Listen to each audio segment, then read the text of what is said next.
Gotta put the time in, pimp and make it grind a little bigger. Do it big. You can never be a quitter. Till the end, if it's win, lose, or draw. Go hard. Make them hating bronze bitter. Do it for the cause. Gotta make your mind up, nigga. Feeling like, off the leash. Gotta be the pick, gotta let them. Make them sick, pure venom. You control everything like a dealer. Do it big, never little. You a real go-getter.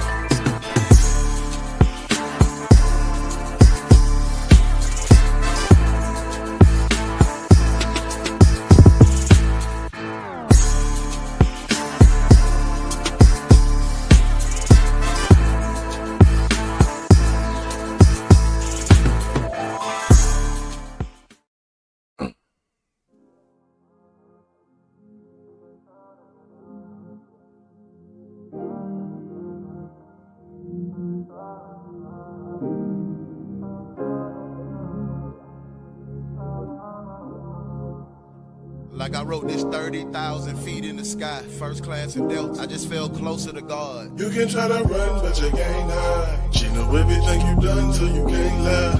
Gotta take it like a man, so you can't cry. But at the same time, deal with it now. But this is what living's about, and it's your turn right now. I am him. Bet you next time you will pipe down. You know the one. Now that karma came back, Bitch, you made your bed, time to lay in it. Cause it ain't no pending case, don't think you got away with it. You think you slick as a can of oil, but what you ain't getting. Then when she come get you, that bitches ain't missing. K-A-R, no young one, still M.A. The time to reap what you sow is gonna come one day. The demons that you running from is the demons that you made. Be careful the ditch you dig for niggas, that might be your grave. Be careful how you handle niggas when you up and getting paid. Now they up the tables flipping, they call a spade a spade. See Miss Karma, a faithful bitch, she never running late. She never mentioned the dirt you did, she put it back in your face. Them same lies you told them folks gon' be back on your plate. Don't throw your hand and then my nigga show me your poker face. Cause even the broken clock gon' be right at least twice a day. Cause even the broken clock gon' be right at least twice a day. Uno, the one. She know everything you done, so you can't lie. Gotta take it like a man, so you can't cry. But at the same time, deal with it now. But this is what living's about, and it's your turn right now. Bet you next time you will pipe down. Now that karma came back round. Look, and as time goes on, this tit for tat getting ridiculous. It's time to move on. This trust that's been broken so many times that it must have been broken so many times. Them cups have bent, then the trust get lost, then it plummets to a labyrinth of emotion. That passion that we had was explosive, but it was short-lived. Tainted by this ordeal, played myself for more thrill. So in the foreseeable future, me and you cannot build. Thinking to myself like this is not real. Nothing was the same, put up a block shield. Rebounds ain't work, I'm on a block still. It's my admission of guilt, permission to vent. Don't nothing part the author from script, that's off the rip. Now I'm tripping, now I'm flipping off the turnbuckle. Not your huckleberry, this shit fucking scary. We done been through the highs, we done been through the lows. Right back where we started, this shit is a fucking joke, come on. You can try to run, but you can't hide. She know everything you done, so you can't lie. Gotta take it like a man, so you can't cry. But at the same time, deal with it now. But this is what living's about, and it's your turn right now. Bet you next time you will pipe down. Now that karma came back. I hope you know it ain't no end date. You better think, and that's regardless what your friends say. No kid play, it's gonna be consequences to every choice that we make. You gonna be jumping fences, trying to find an escape. But any time of the day, see that time it'll wait. That's when regret kicks in and your mind start to break. But you keep living life like everything's okay, but it ain't. So you keep living life shade, and it's crazy. You really think you got away, and that's amazing. The fact that you don't think she on the way. You did a lot of people wrong, and it's been so long. And you just tried to move on, that's when everything changed. Now sunny days brought pain. You fell in love, then you got played. It's just a part of the game. Now on your heart it's a stain. Now the hard part, it will never change. You can try to run, but you can't hide. She know everything you done, so you can't lie. Gotta take it like a man, so you can't cry. But at the same time, deal with it now. But this is what living's about, and it's your turn right now. Bet you next time you will pipe down. Now that karma came back round.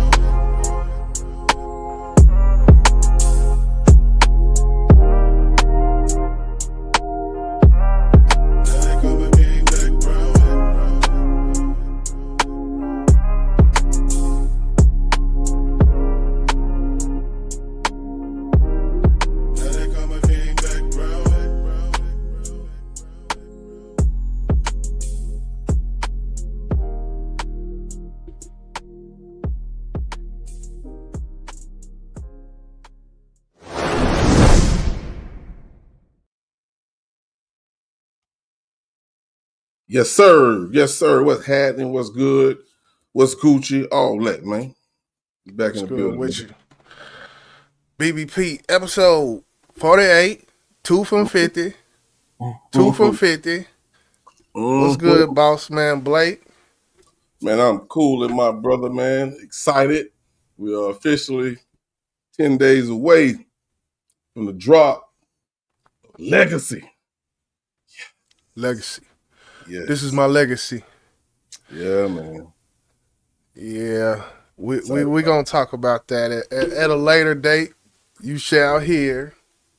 Believe it. I'm excited. I'm excited for you. You Yeah, know. man. Yeah, it's been a whole year, bro. A whole goddamn year.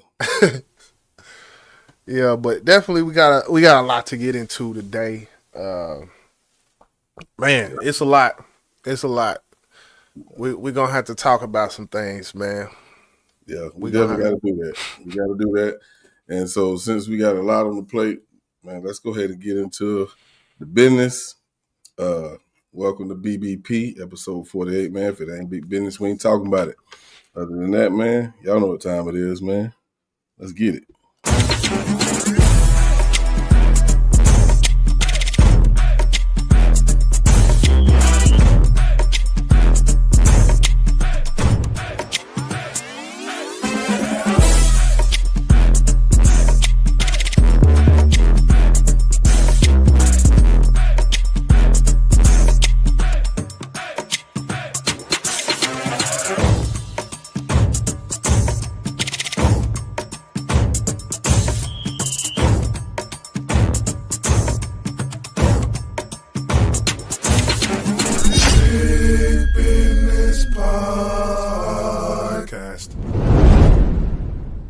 I like that action. Okay, we here with it.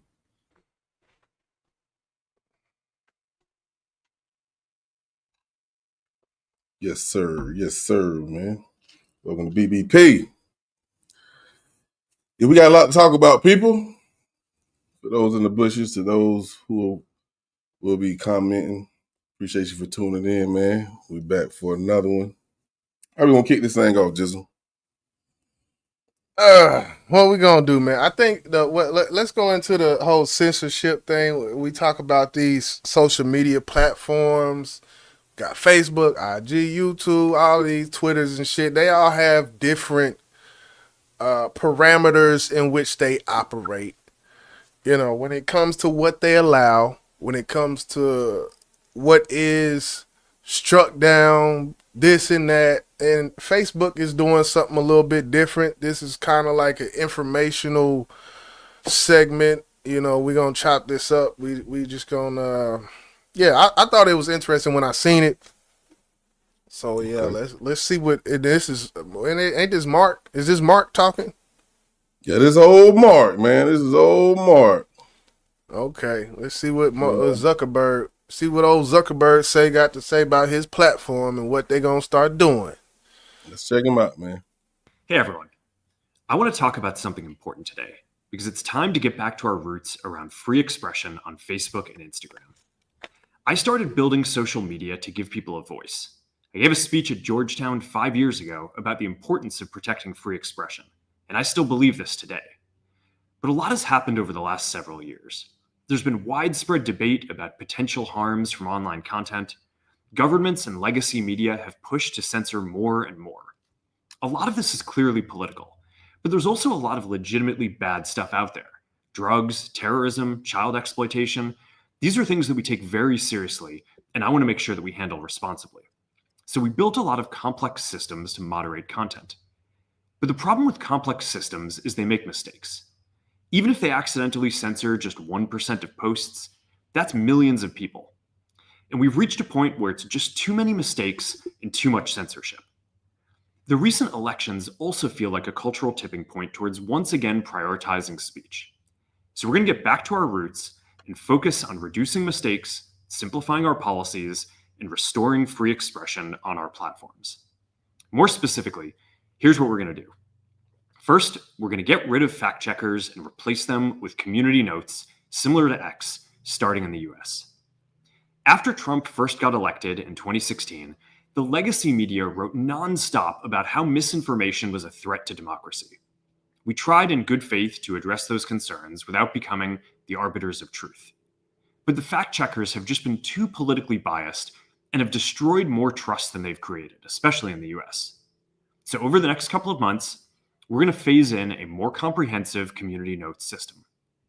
Second, we're going to simplify our content policies and get rid of a bunch of restrictions on topics like immigration and gender that are just out of touch with mainstream discourse. What started as a movement to be more inclusive has increasingly been used to shut down opinions and shut out people with different ideas, and it's gone too far. So I want to make sure that people can share their beliefs and experiences on our platforms. Third, we're changing how we enforce our policies to reduce the mistakes that account for the vast majority of censorship on our platforms. We used to have filters that scanned for any policy violation. Now, we're going to focus those filters on tackling illegal and high-severity violations. And for lower severity violations, we're going to rely on someone reporting an issue before we take action. The problem is that the filters make mistakes, and they take down a lot of content that they shouldn't. So by dialing them back, we're going to dramatically reduce the amount of censorship on our platforms. We're also going to tune our content filters to require much. And I said pause because I'm almost getting some double speech here. Like when I say double speech, like, okay, we know there's some bots and some things that we're using, right now that are taking away things that shouldn't be there. But we're going to implement some new bots and things that, like, he's like almost on one hand, he's admitting that there's really no way to truly do this perfectly, in which that in itself, there's some transparency with that, where I feel like he with him speaking on both sides of that point, he's kind of admitting to us, in which we know that this is an impossible job that he's got to do here. So from what I've heard so far, I mean, I don't think it'll, he's talking about community. Go ahead. No, the community notes. Community note. What and I don't understand what he's talking about when he say that, but I'm definitely. I think comment sections. That's the only thing I could think, because that's the one phrase that he used that I really was like, what is that? And I'm like, community notes. That could only I don't know, maybe that's the comment section, because if you type the wrong comment on Facebook, your ass off Facebook. They gonna put you in Facebook jail just for typing the wrong shit. Yeah. Their rules are very strict, and I don't want to say it's because of the financial aspect of it now, because a lot of Facebook have content creators now. And if that's what you want to fucking call it, and they ban these people. So I felt like they were gonna be strict just to limit how much money they pay people. And I know it's kind of fucked up to say, but that's what it seems like. So for this to actually happen, it's mind-boggling, because from what I heard them say, they're gonna kind of mirror what Twitter does, and we all know what Twitter does. They allow sexual content, damn near porn stuff all over Twitter. And if they're gonna allow it on Facebook, that's gonna change a lot of stuff, bro. Yeah. And I think he said when he mentioned Twitter, that community notes came up. That's why I feel like looking up exactly what he meaning when he say community notes, because he's like, we're gonna model after Twitter when it comes to community notes. Like, it was kind of in that context of his talking point that he used Twitter. So I don't know if it means that it's gonna be the actual content, or it's just gonna be certain aspects of how Twitter does when it comes to the community notes, which I don't know exactly what that, Well, I mean, the change that I thought he's actually putting out there is the freedom of expression. You say what you want to say, post what you want to post, which I just found that a little bit crazy to post what you want to post. But that's why I actually came and found us because I was just searching for videos on Instagram for the live tonight, and I ran into Super Ray. Super had some guy out there talking like, "Boy, they done changed the laws. We can say what we want to say," and they just start cause like, "Bitch, fuck," and I was like, "Oh hell, no. Let me go look this shit up, bro." And I to do this shit, I'm like, that can't be real, not Facebook. So yeah. What's good, D Love? Timothy Taylor in the building. Say Zuckerberg only going back to free speech because he was afraid the Trump administration going to go after him. All right, hey, I don't know. What's up, Tim? What up, D Love? But we'll listen to a little bit more of this because I think it was like a 8-minute video, but we'll listen to a little bit more. He might answer some of our questions in the latter part of this video. Much higher confidence before taking down content. The reality is that this is a trade-off. It means we're going to catch less bad stuff, but we'll also reduce the number of innocent people's posts and accounts that we accidentally. All right, pause it. He said we're gonna catch less bad stuff. Yep. But we're gonna. So this is a trade-off. He's like, and I salute him for, I guess, being transparent. If this can be perceived as transparent, of course, there might be a bigger play involved with this when it comes to money. But taking him at face value, he is being transparent, saying, there might be less, less bad stuff that gets taken off, but it'll be more stuff that shouldn't be taken off there still. So in that trade-off, do you feel that's a good trade-off? I think my stance on this, when it comes to youngins, like, my daughter, we finally allow her to have a Facebook page. And I felt like Facebook was a lot more safer than any other platform. Right. And now with this, I think it should be an age range now, man. And I know it's going to be kids going to be able to find their way through those cracks. Oh, yeah. Loopholes. I'm telling you, when I get done with this live, I'm calling my baby mama soon. We like, hey, this is what's going on.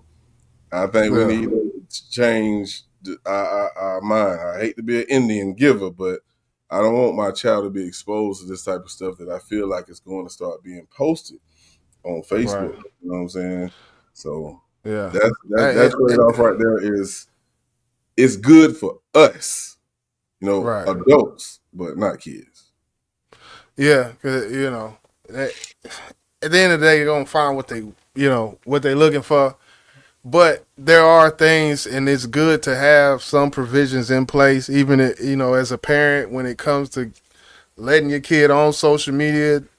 Do you have access to the account, or is there a way to filter things through it? I don't know. I'm ignorant to that world, but I would hope so. And if they do end up changing things and the content starts to look like Twitter's, I would hope they would have some provisions in place to where parents could, go in there and and filter that shit out,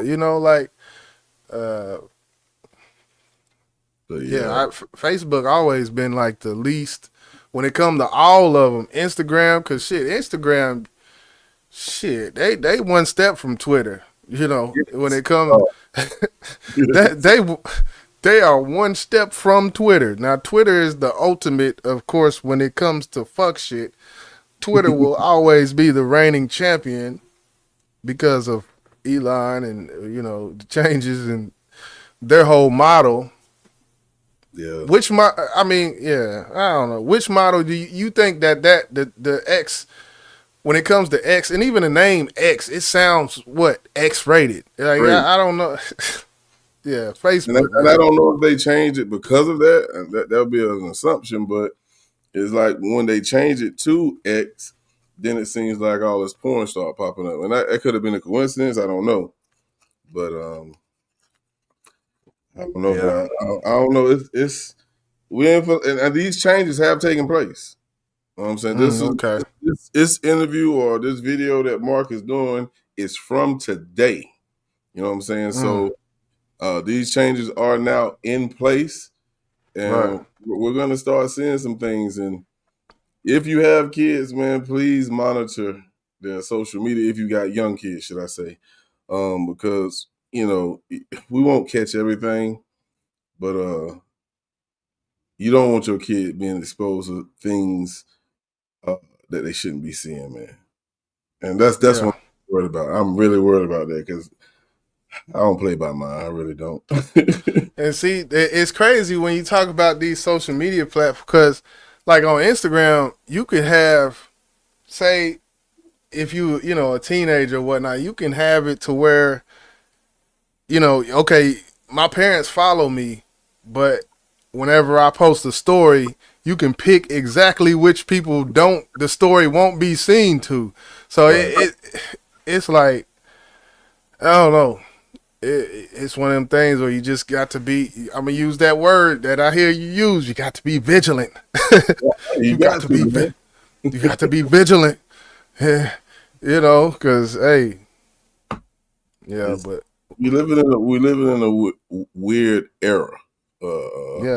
Where things are just totally different. And a lot of it is accepted by the masses in which back in the day, it wouldn't be tolerated. So, when I say the world is upside down, this is another reason why I say that, But I guess you just have to learn to adapt with the changes in the world, whether it's, social media or, not in the world in general. So the world changed on me. In the words of Fat Joe, we're going to get to his ass later.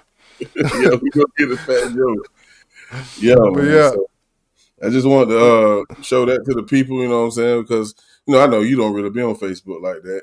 Nah, I don't either, but I post my videos and I'm gone. I live here on YouTube. You know what I'm saying? Yeah, I'm at the message. I'm Messenger man. That's Facebook Messenger. That's it. Contact me there. That's it. But yeah, we're gonna keep it moving. Though, salute to the folks in the building. Definitely hit that like button if you're in the bushes at one time. We're gonna go on to some. What we gonna do? Let me see. What we got over here. Yeah, you can whatever you say. We're gonna dive in. All right, so let me exit out of this. And we're going to jump into, did you drop? Yeah, I think this is Skip right here.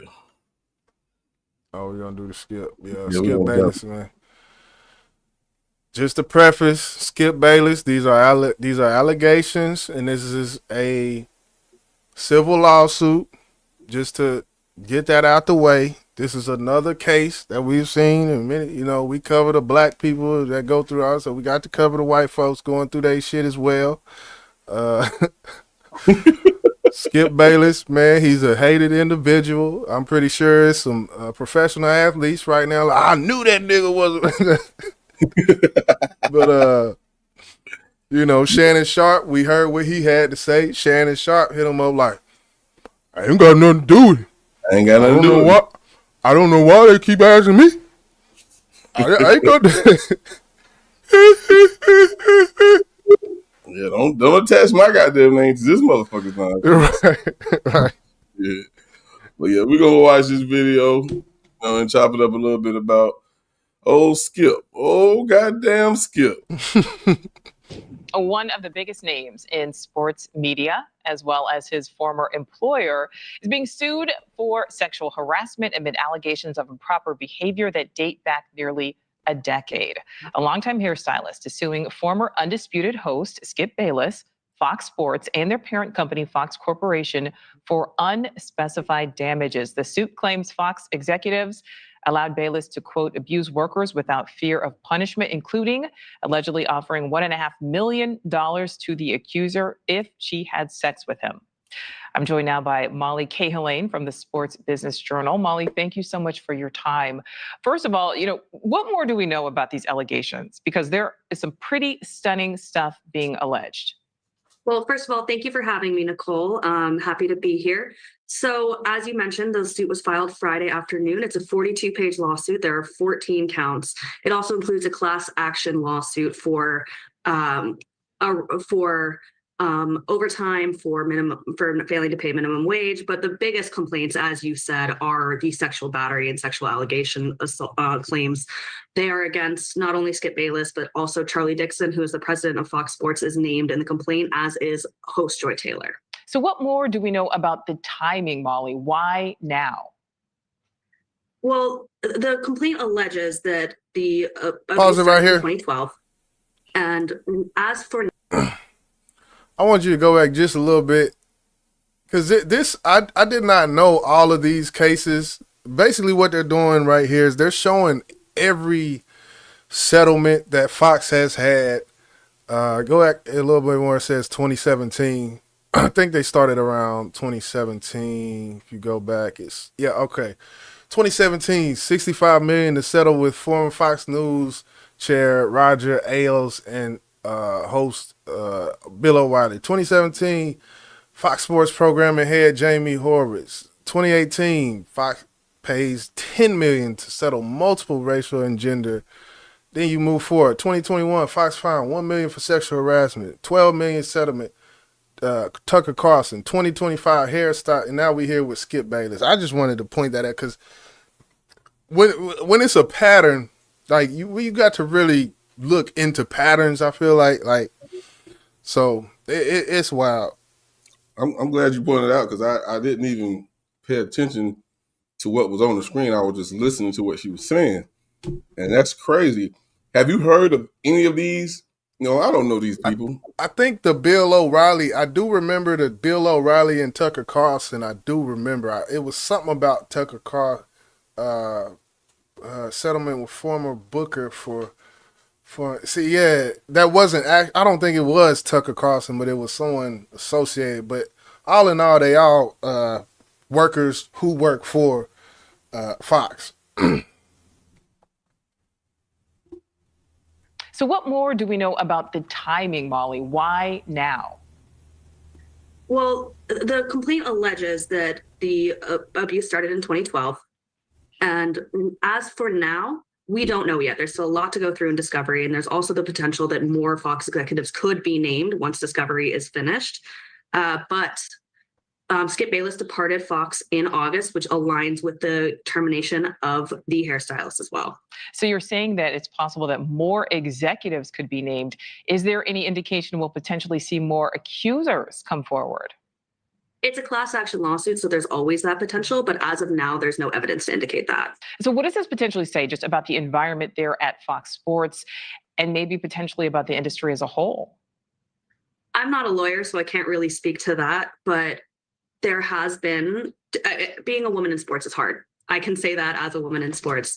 But I don't think it's a larger indication of a negative culture at Fox Sports in general. So both the accuser and Bayless were fired by Fox Sports last year. Do you think that's a coincidence? To clarify, Bayless was not fired. His show was canceled and he departed. He currently hosts a podcast on YouTube. I think the timing is interesting, but I'm no legal expert, so I can't speak to that. And back in 2017, we know Fox Sports fired its head of programming over a sexual harassment suit and added more than this $200 million that the Fox Corporation had to pay out to settle sexual harassment and bias cases in its news division in the past years. Now there's the Skip Bayless allegations. Is this potentially a culture problem at Fox? It could be. I've never worked for Fox, so I can't speak to the internal culture at Fox. But as you mentioned, there was termination in 2017. There have been cases. But again, I can't speak to the actual culture at Fox. Well, we will certainly keep our eye and ear on this, see what happens next. Molly Cahill-Lane, thank you so much for your time. Yeah. What up, Uno? Uno in the building. What's good, bro? It's good. Uno. I just want to go with this comment real quick. Timothy say, work is getting bored at work. They going to start flirting with each other. Hey, it'd be like that sometime. You know, it'd be like that even if you ain't bored. Hell, I know I was working like a dog and still ran across something. You know, so I look at this, man, and you know, we played the song at the very beginning of the show, Karma. And we know what Skip did to Shannon. And you know, Oh no. Go ahead, my bad. I mean, it's coming full circle. You know, Shannon was hurt. That bro was hurt, man, when he lost his job or whatnot. But of course, you know, his bro Stephen A. looked out for him, got him a job right up there at ESPN, and also his platform right here on YouTube, Shay Shay Club Shay Shay, shot through the fucking roof. You know what I'm saying? And what started happening to Skip? His numbers started declining. You know what I'm saying? When we talk about karma, you know, some people think it comes later on down the line. Not for Skip. That shit came around fast. You know what I'm saying? And I think that's why they say don't fight these battles because they're not yours. Let God take care of that. And he did. That's how I see it. Yeah, and what is it? You just said his name. Kermit. Stephen A. He did his show yesterday. He uploaded a clip.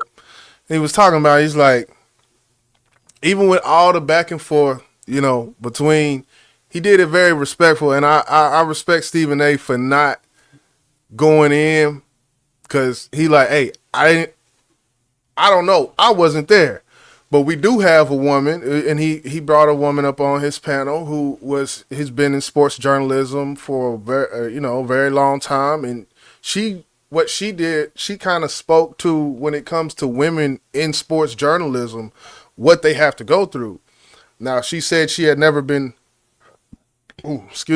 harassed, but the flirting, you know, she goes up to a locker room, she spends 2 hours, you know, studying something, coming up with questions to ask a player after, you know, the big game and whatnot. She go in there and they just trying to shoot their shot, and that's all they trying to do. They not trying. So her giving that perspective, it kind of showed me like, yeah, when it comes to these women in these testosterone filled environments, and it's not the only environment. There's other environments where it ain't nothing but men, and there's a couple women scattered in there, and it comes with the territory. And she was like, you know, I just left, and when I left, there was some people who got fired and things, and from other journalists. She said she got it worse from other journalists than actual players most of the time. So, you know, I don't now when it comes to that, and I know I think you're talking about Joy. I can't think of her last name. Yeah, Taylor. Right. Yeah, Joy Taylor. I don't see nothing wrong with that. Is it professional when it's done, I guess, on the job? Maybe not. But if a guy, athlete, co-worker hits on you, as long as he's not above you, I don't see anything wrong with that unless you say no. Thank you. Right. And if he keep harassing you, that's a different story. You know what I'm saying? But it's natural for a man to hit on a nice looking lady. You know what I'm saying? So it's just like she's being harassed. No, it's just happening more often than you expected. You're not being harassed. Now, if you saying athlete A hit on me 50 damn times after I told him no 49.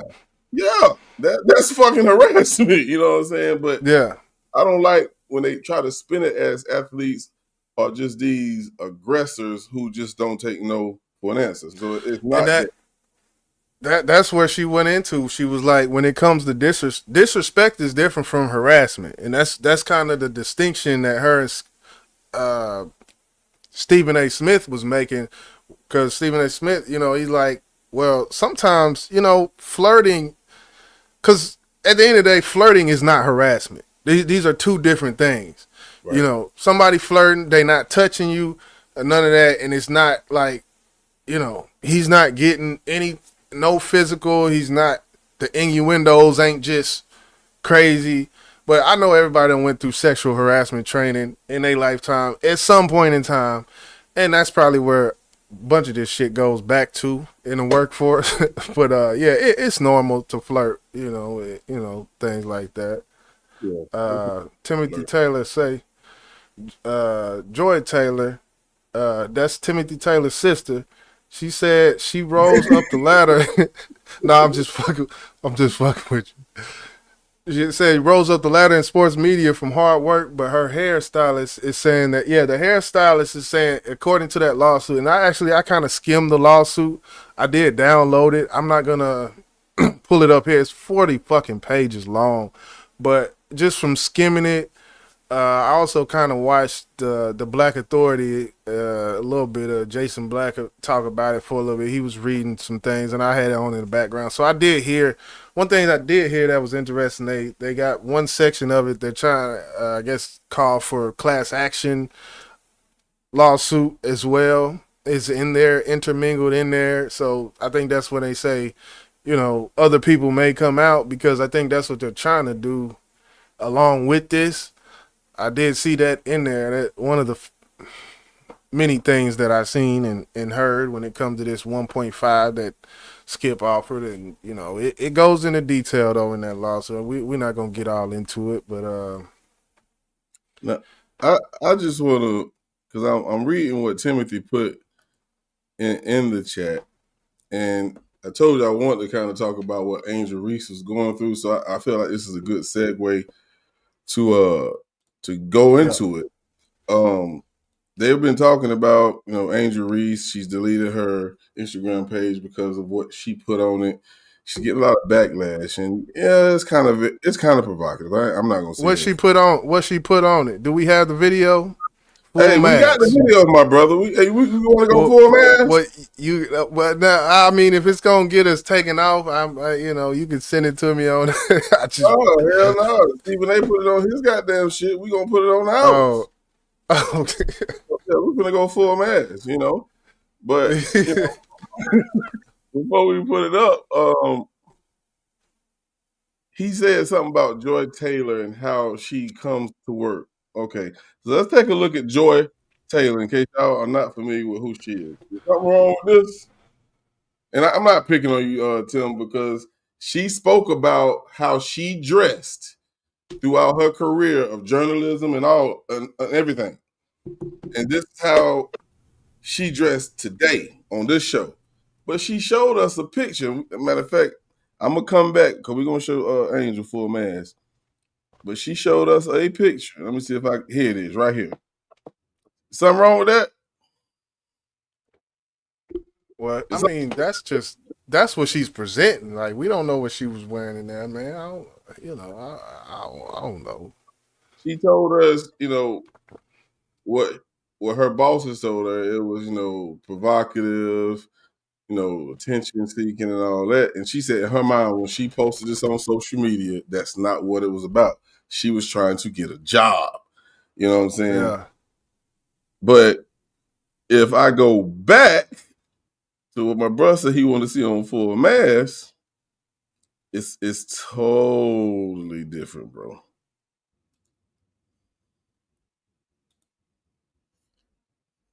Yeah.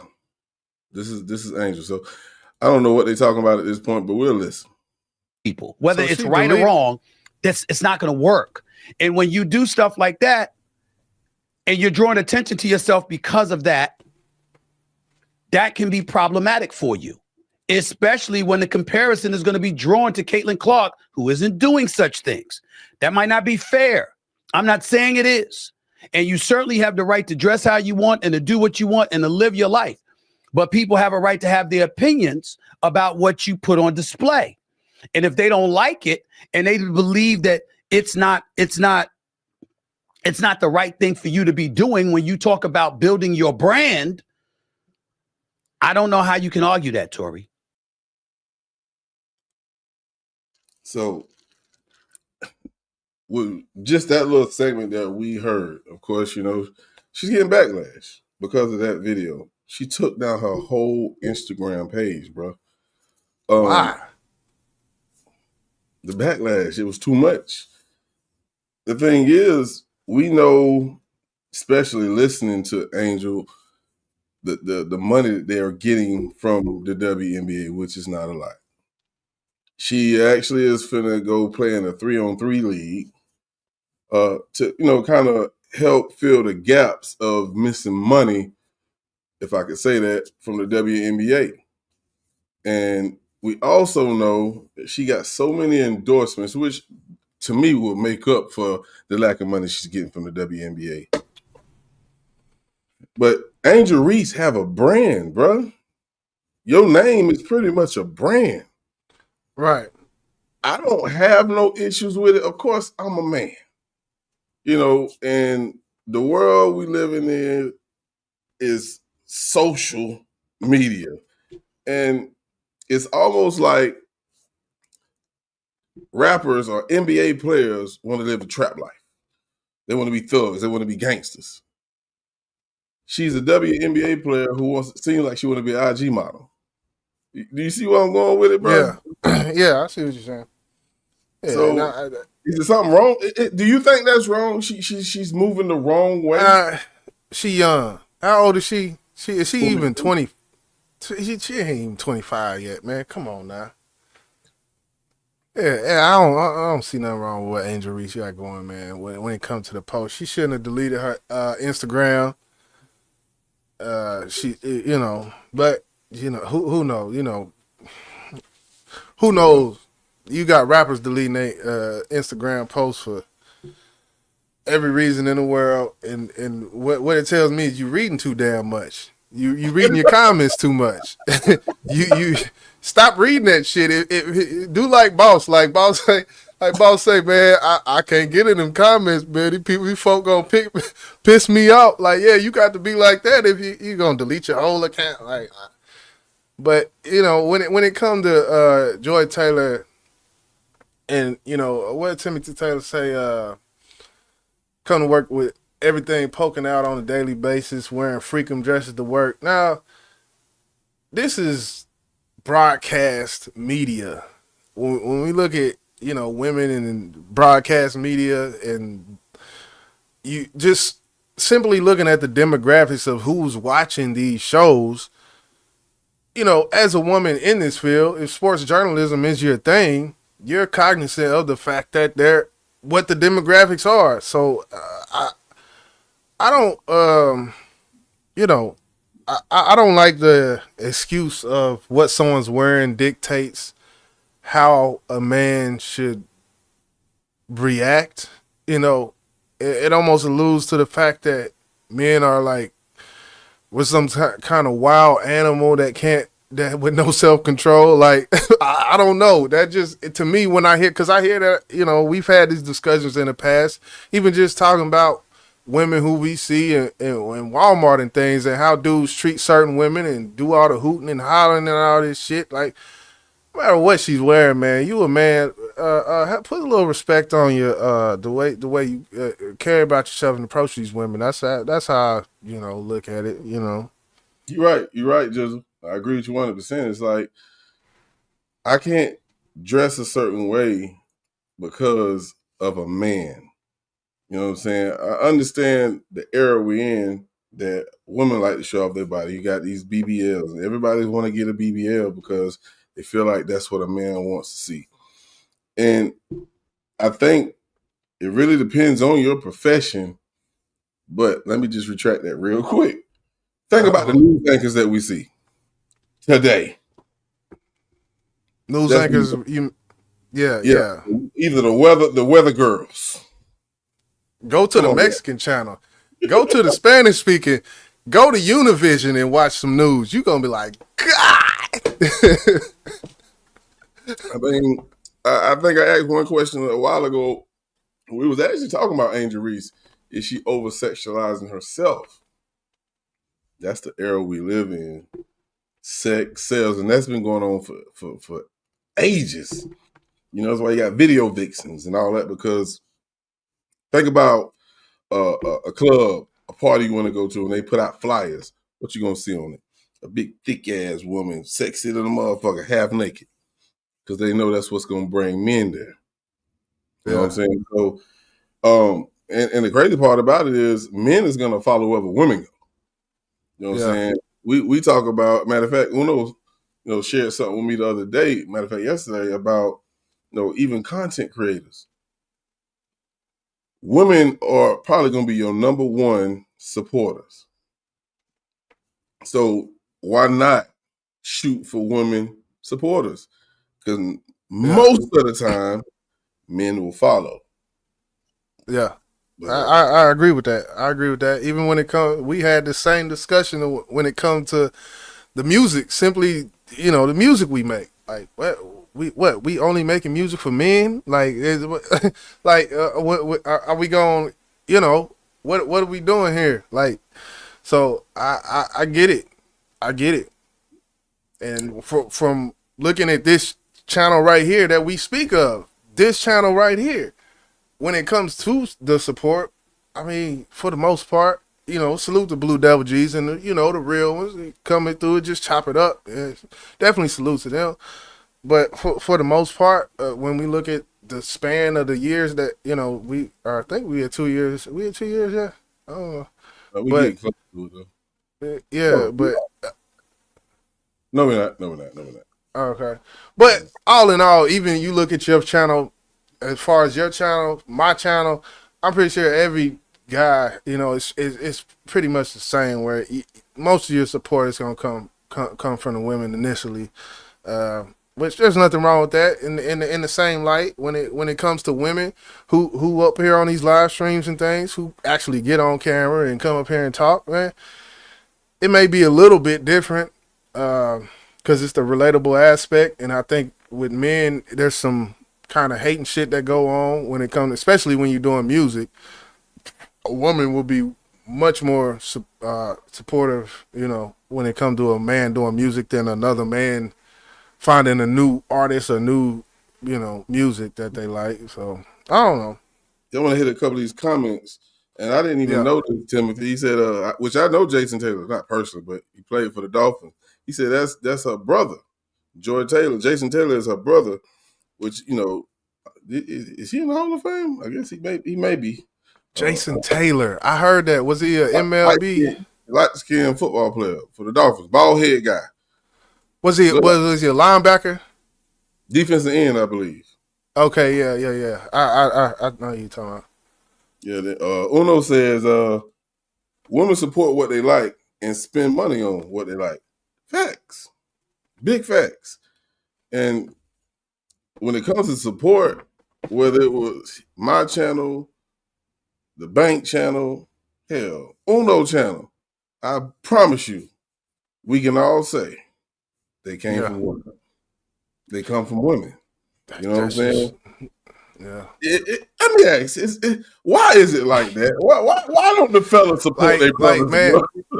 Man, it's one of them things where it's like, man, I could do that better than him type of thing. Like, it's like, I think that got something to do with it. You might could say pride got something to do with it. You might could say, just on a neurological standpoint, some men just like to hear women talk more than men. Like, you've been, chopping up with your boys all day. You get on YouTube, you want to hear a woman voice instead of a man voice. It might just simply be that. Or from a woman's standpoint, it might be the I don't know, man. That's a good question, though. But, Skip, you got what was coming to you. Y'all leave my little sister alone. Angel Reese, do your thing, sweetheart. You know what I'm saying? Everybody don't have natural beauty. Booty. She need to get a natural form on that shot to get pull that elbow in a little bit more, because boy, she all right. She the Charles Barkley of the WNBA. You said she going to a 3-on-3? Yes, I don't know if it's Ice Cube shit or not, but I know what I heard. And matter of fact, what I heard in this interview here is a 3-on-3 league that she's going to, and I'm not sure exactly. We're going to find out together, though. I'm glad you brought it up because I'm not sure which one it is. Let's put this back up real quick.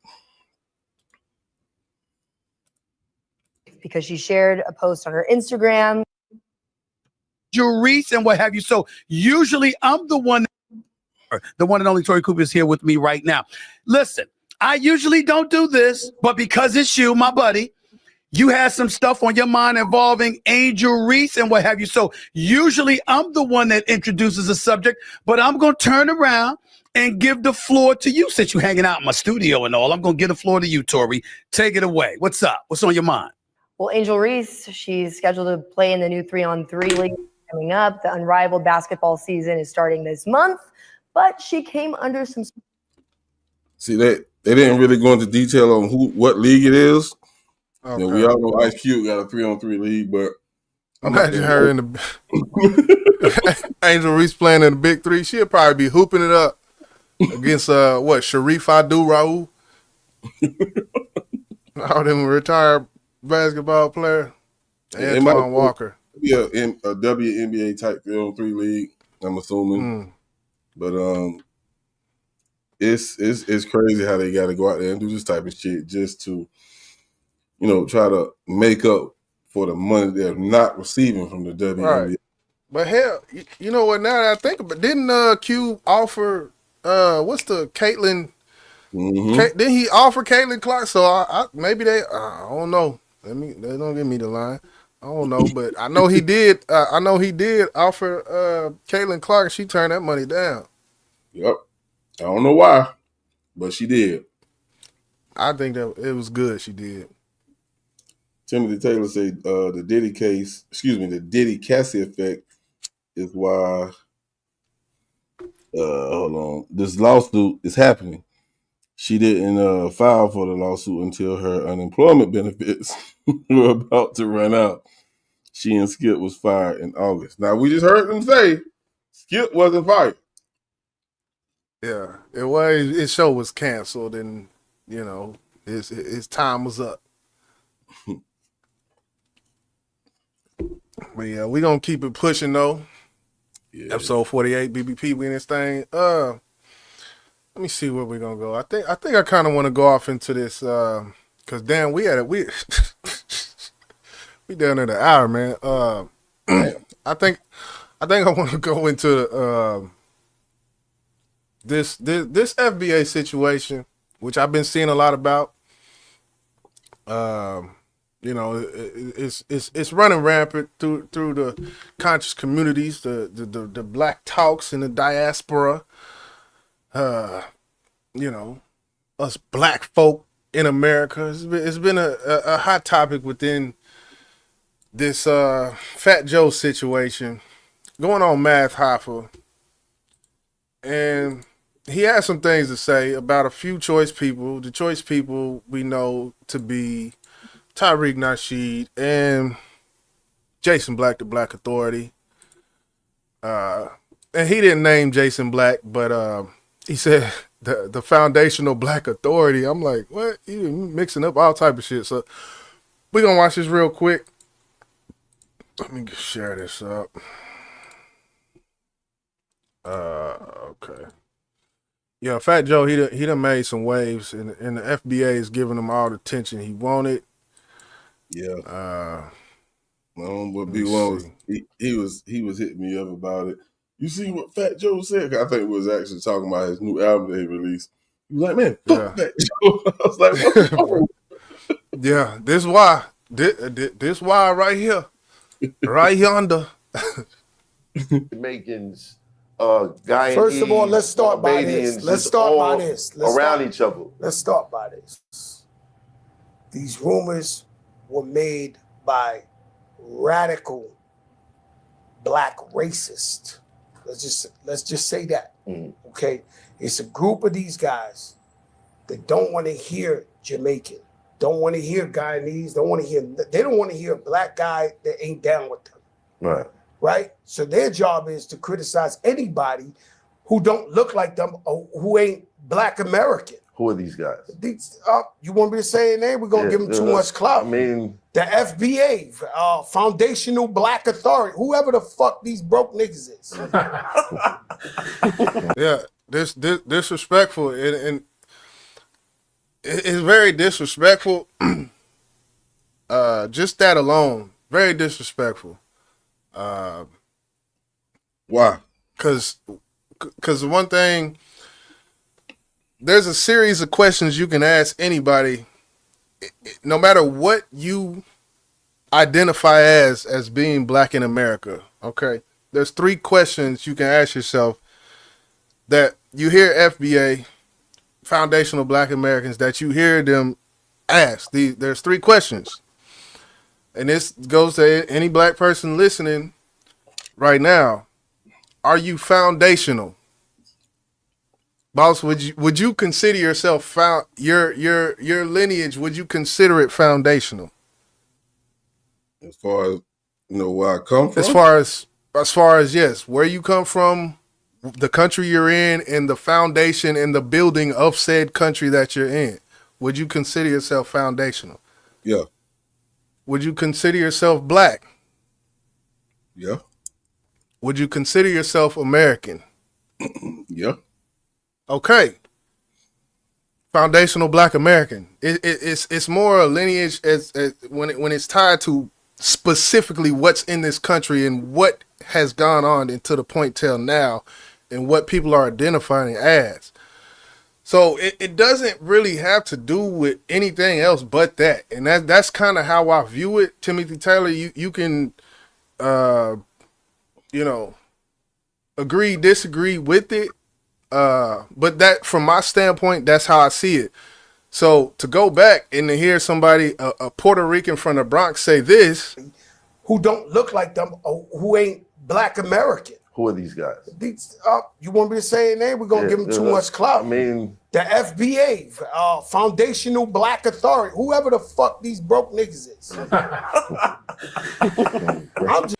So when you hear that, hold on. I'm glad you were on it, because I want to ask this question before you go to your thought. Please don't lose that train of thought.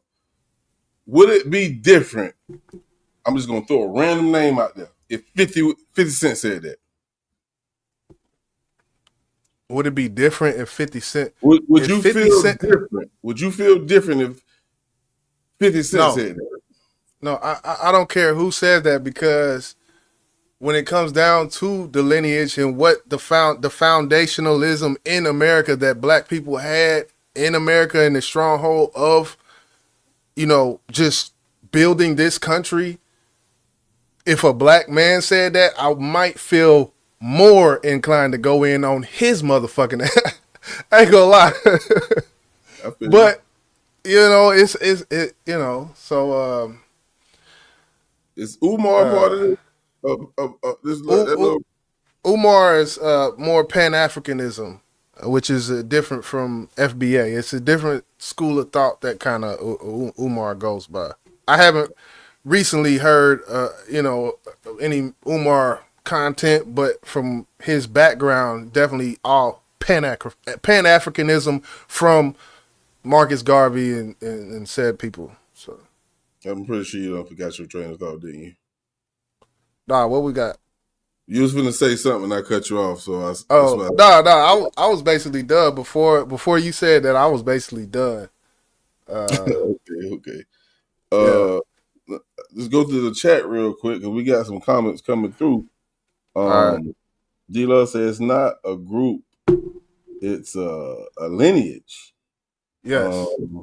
Timothy Correct. Taylor says John, I don't know their last name, said Latinos are the Scottie Pippen of hip hop. They making a play inventors credit for hip hop because.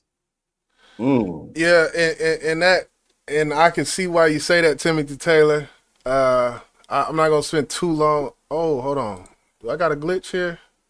No, we good, bro. Oh, good. Okay. We good. So yeah, the John Leguizamo and I used to watch, what's that movie, The Pest, from John Leguizamo. I remember that shit. But yeah, he did a documentary and he talked about it. Scottie Pippen and hip hop.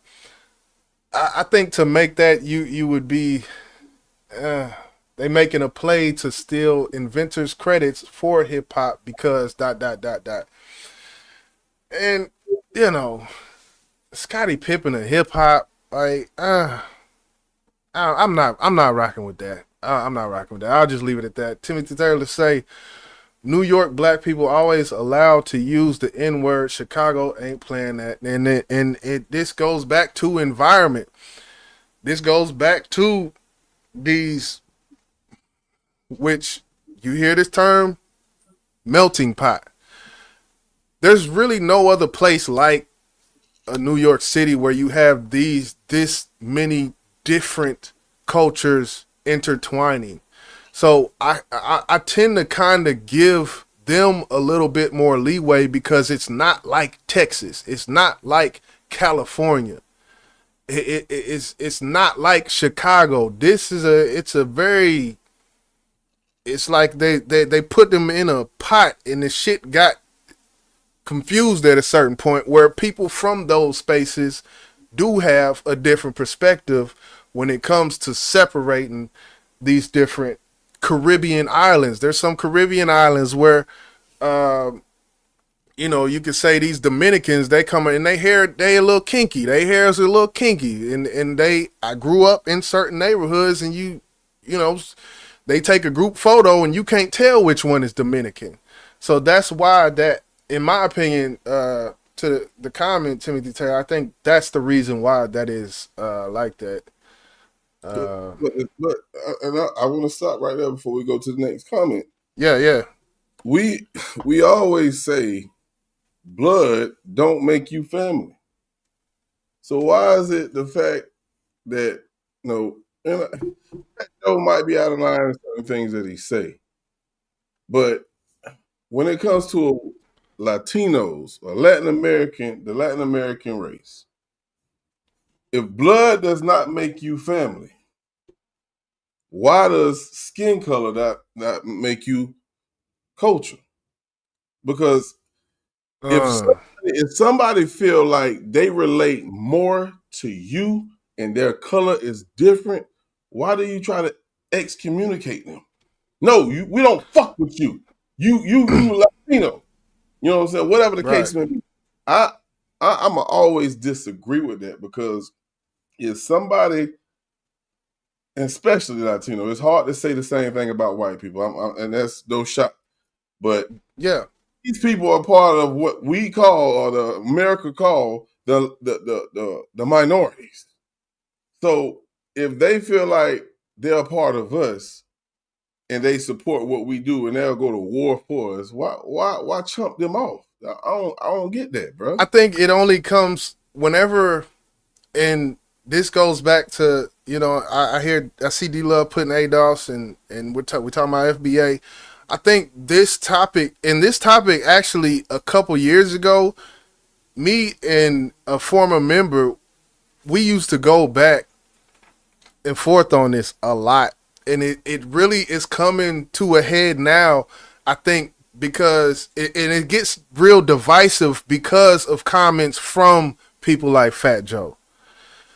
When they make these comments, it brings up a real contentious and divisive conversation, and it doesn't have to be that way, but whenever that happens, it's gonna be that way because listen to what he's saying, like you're in this house and your lineage is not this house, but you're saying these things, and it's gonna make black people immediately, it's the fight or flight, and then we gonna fight. We not gonna stand for that shit. Like, so it doesn't have to be that, and it shouldn't be that way, because if it wasn't for other cultures latching on to hip hop, then hip hop would not be what it is today.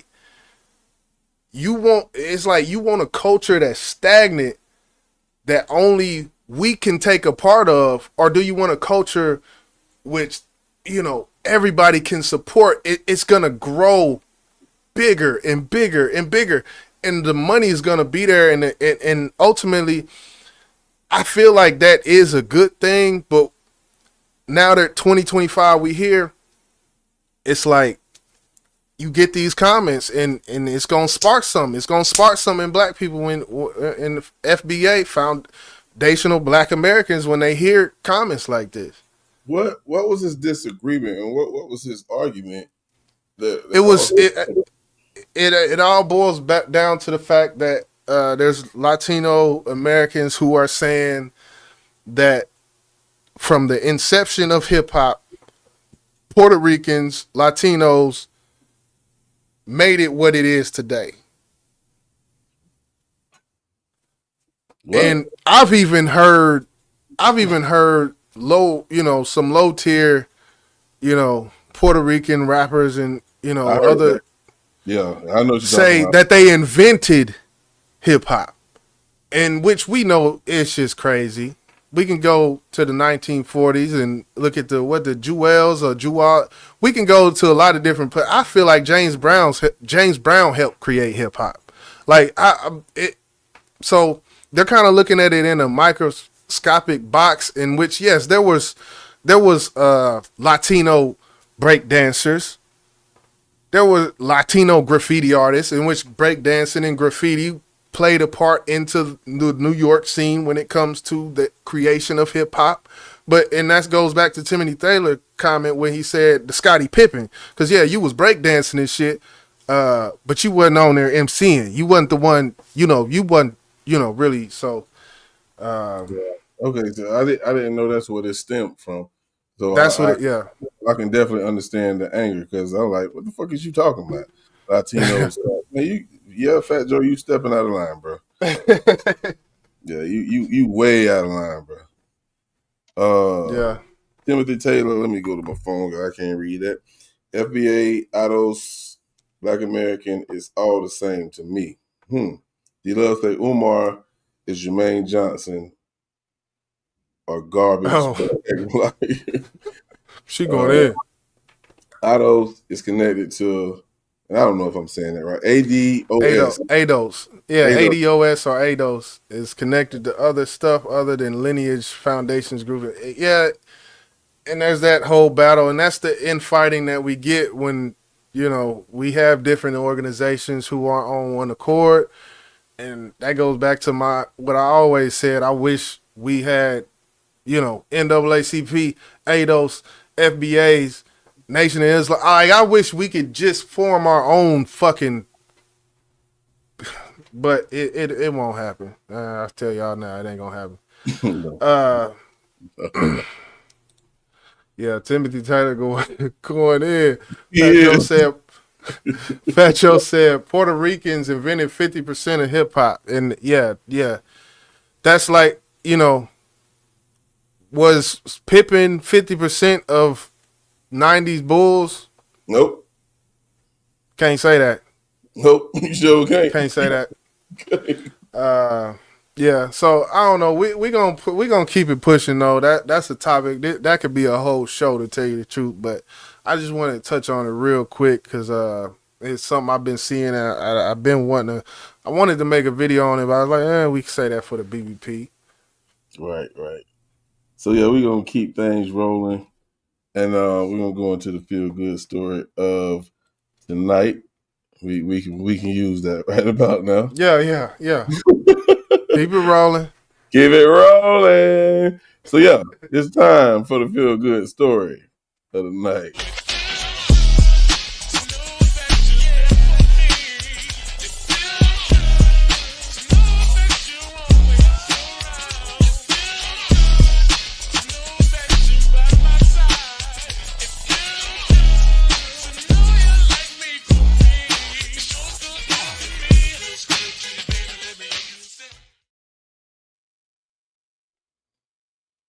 All right. So, first and foremost, thank y'all for rocking with us. Your interaction in the comments is greatly appreciated. Tim, Uno, D-Love, I appreciate y'all for, giving us y'all feedback on what y'all think on these topics that we are discussing. But tonight's feel good story tonight makes me feel good because, sometimes y'all know I always talk about goats and greats always get the short end of the stick from our own people. And I have no idea. I talked about that with Beyonce. I talked about that with Floyd Mayweather. And the goat of all goats, to me, which is like you can't take it from him, MJ. I heard so much bad shit about Mike, man. He be helping build prisons and all this type of shit against the black people, man. They really try to, water that man name down to the bullshit about LeBron being better than him and all that. But man, look. Stick to the story, balls. Okay. But I was scrolling through Instagram the other day, yesterday, matter of fact, I believe, and I seen this story where Mike was doing what Mike do, whether he spent his money whether you want him to spend it or not, but he did give back to his community, his hometown, and we're gonna watch this video real quick, and we're gonna chop it up, man. Salute to my dog, MJ, the GOAT of all goats, goddammit. Damn what you talking about. It's good to be home, first and foremost. That's what this clinic is about. When the families are not able to support, we're there to support. If it doesn't have any money, doesn't matter. We're going to do whatever we can to support you, because that's what happened to me. That's where I got it from. So we did it in Charlotte, and now we're going to do it here in Wilmington, which makes it even more special because this is home. This is where I came from. And no matter how you see Michael Jordan, this is where I started. This is where I'm always going to be a part of.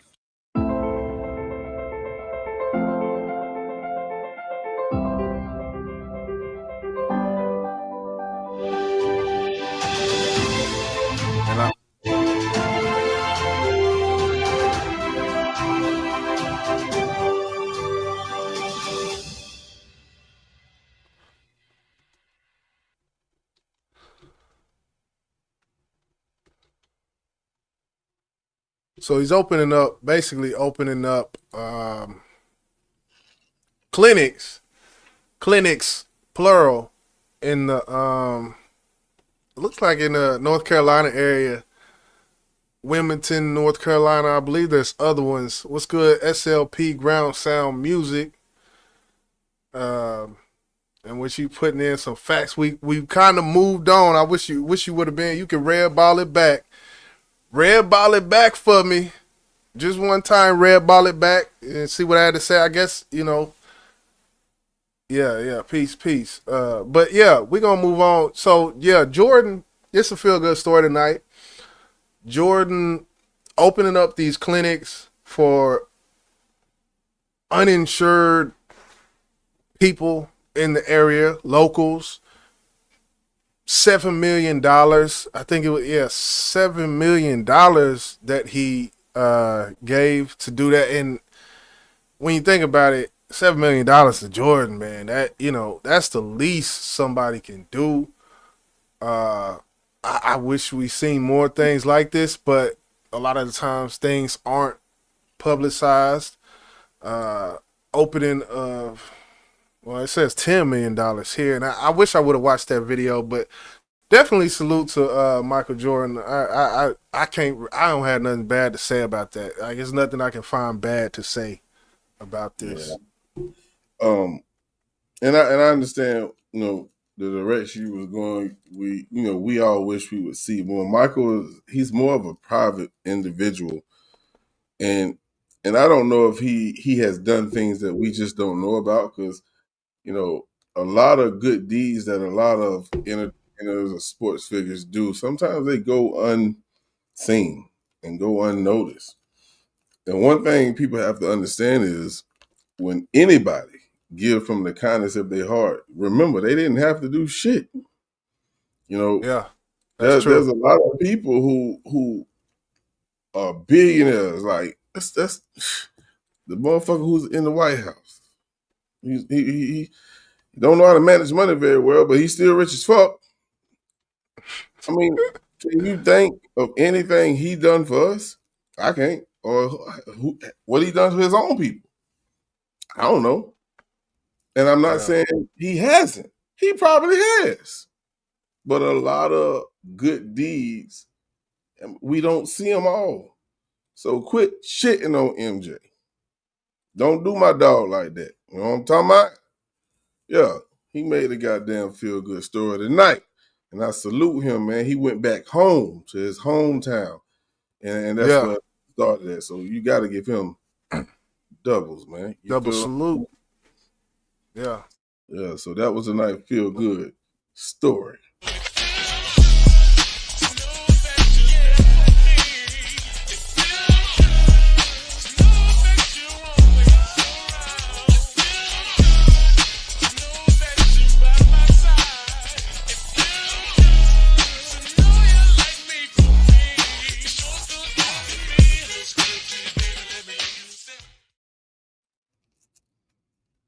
Yeah. So what we This taking? thing. What we taking to that, bro? We get what we 1 hour 15. Okay, we're doing good. Yeah, I know what I want to do. I got something just in case. Unless you got Okay, something no. ready. I mean, I kind of want to get into the little baby thing. That ain't gonna take long, though. So Let's do it. can, Let's do it. Okay. Okay, I got the video here. So that'll be. Then we can jump in. What? Borgin. Oh hell! How? Golly, let me close frozen right now. Let me cut my camera off. We better. We good. We good. My check 1 2 3 5 9 9. We good. We good. I can hear you, but I still hear a slight board coming every now and then. But I can hear you better. Okay. Okay. Let me play this video. Hopefully, we'll be better. Of course, 4 Pockets Full had to come to an end. You know what I'm saying? Mm-hmm. When you say of course, I mean, why you say of course? Because all that be going on, and I had to start learning that like other people's actions, I could be held accountable for. Right. I ain't know all that at first. You know what I'm saying? I never would have went that route, but I ain't know. You know what I'm saying? Now that I know, I'd be a fool to just keep the same thing going. You know what I'm saying? They trying to make something out of something that it ain't. Right. Like if I got any kind of control of, hey, we're gonna switch that whole thing up. And it ain't even just about the police or no, it's just period. You know what I'm saying? Like I never was supposed to make my label something that I talk about.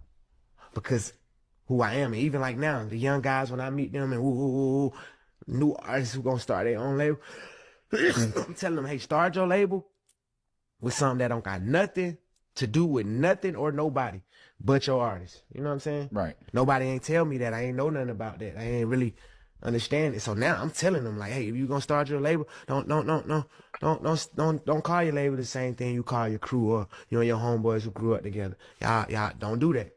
Because the way they trying to set it up as a system, they gonna try to use it as a game. Mm-hmm. You know what I'm saying? And it's really to like target. And there's some people who do act as gangs. Mm-hmm. So I get it, but that ain't everybody. Right. You know what I'm saying? Right. And what's so ironic, I got 4 Pockets Full from my roommate in jail. Right? Mm-hmm. I used to make him rap for me. Then one time he was like 4 Pockets Full. And I'm like, what the hell that? So he's basically talking about 4PF, 4 Pockets Full. That's his, it's a little branding thing. Everybody got their 3 letters, which they brand under. 4 Pockets Full, that's his. And he's basically, this is like, it's a cautionary tale in this. When we talk about hip hop, we seen the YSL trial. YSL, another, street shit, mixing the street shit with the music shit. These people making millions off of music.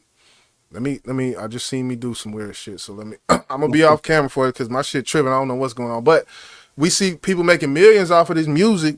And the first thing you want to do is name your label or whatever you rapping under, whatever crew that you got or grew up with. You want to name your legit shit after, according to how you grew up and what the street shit is going on. And Baby is sitting here telling y'all like, man, don't do that. That's why he ended 4PF. There's no more. It's a wrap for that.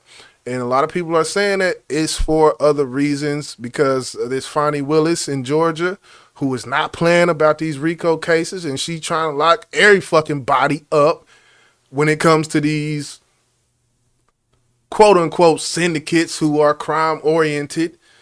He like, hey, he disbanded it. And so I don't know. From there, what you got? I think if you naming your label from, let's call it a brotherhood instead of a gang. You know what I'm saying? Because I got a tattoo that say Buru on my arm. It's 3 of us. And my childhood best friends, you know what I'm saying? We're not a gang. And we never acted in violence or nothing. We just solid to the bone. We just love each other. You know what I'm saying?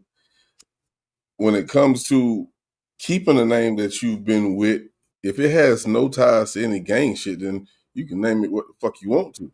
You can stick with Right. that. I don't know what it is 4 pockets full. I don't know if that was a gang. I don't know. If it was, then I would understand why he would change that fucking name, because we just seen what happened to goddamn Young Thug and his crew. You know what I'm saying? So right. then you have to understand, I think a lot of people know this, and you done heard it spoken, you gotta separate personal shit from business. And that personal shit is your gang life. You don't bring that into your fucking business. That's not gonna mix. It's never gonna mix, bro. What is it gonna do though when you do that? When there's a group of people who known for doing shit in the street, and you mix that with your music, what is it gonna do when it comes to your popularity, your clout, your everything? When you known for that, it's gonna tear your empire completely down, because now you done these things, these unmentionable things in the streets, and now you naming your label after this. Those things that you done in the streets, and it could have been prior to you starting this label, that shit's gonna follow you. And those guys that you hurt possibly off, those people that still living, that rock with those people, they coming for you. They gonna tear it down block by block. But now, with what happened to Young Thug, we know that now will cause you to get RICO charges. And a lot of people, like he said, he didn't know that shit, but he know now. You know what I'm saying? Yeah. So what else though? Like what? Because you correct everything you said. Also, with that is gonna be the attention and the notoriety and the glamorization. When you are saying anything, having these videos, like whenever there's something to tie you to in the streets, it does. Do you think it helps you along to gain a bigger audience whenever that is present, as opposed to something like, where nobody knows who these people are, and I get where you're going with it now. I mean, if in your hometown or in your area of your living spaces, you have 4 pockets, whatever, 4 pockets full. Everybody in the streets know that them niggas don't fucking play. Now we got a label, and then we got a label there. You respect them. It's almost like Big Meech. You know what I'm saying? Right. We know about Big Meech by artists rapping about it. You know what I'm saying? If artists never said this guy's name, unless you lived in Atlanta or in the area that he was at, you wouldn't know him. But the fact that he spoke, everybody fucking know Big Meech, and we know the shit that he did in the streets. So let's say Big Meech would have became a fucking rapper, nobody wouldn't have fucked with him. Nobody wouldn't have fucked with him because they were scared of him, because that's the name he built for himself in the street. So we got a whole record label named after a gang member, a bunch of gangs who just terrorize your neighborhood. Yeah, they got a lot of respect. Yeah. That ain't. I don't think I would want to do no shit like that. It's almost like Death Row Records. Shit. Yeah, it's definitely it. One thing, the one phrase that comes to mind for me is self-sabotage. If you got shit in the street, keep that shit in the street. Don't name your label. I even had a discussion when we ended off the YSL trial, when we was covering that, talking about that, where I said, moving forward, there should be no YSL. Like, Young Thug should just change YSL. He should change the 3 letters, something else. Just ride with something new. Your fan base big enough to where it don't matter what you call it. You call it ZZZ.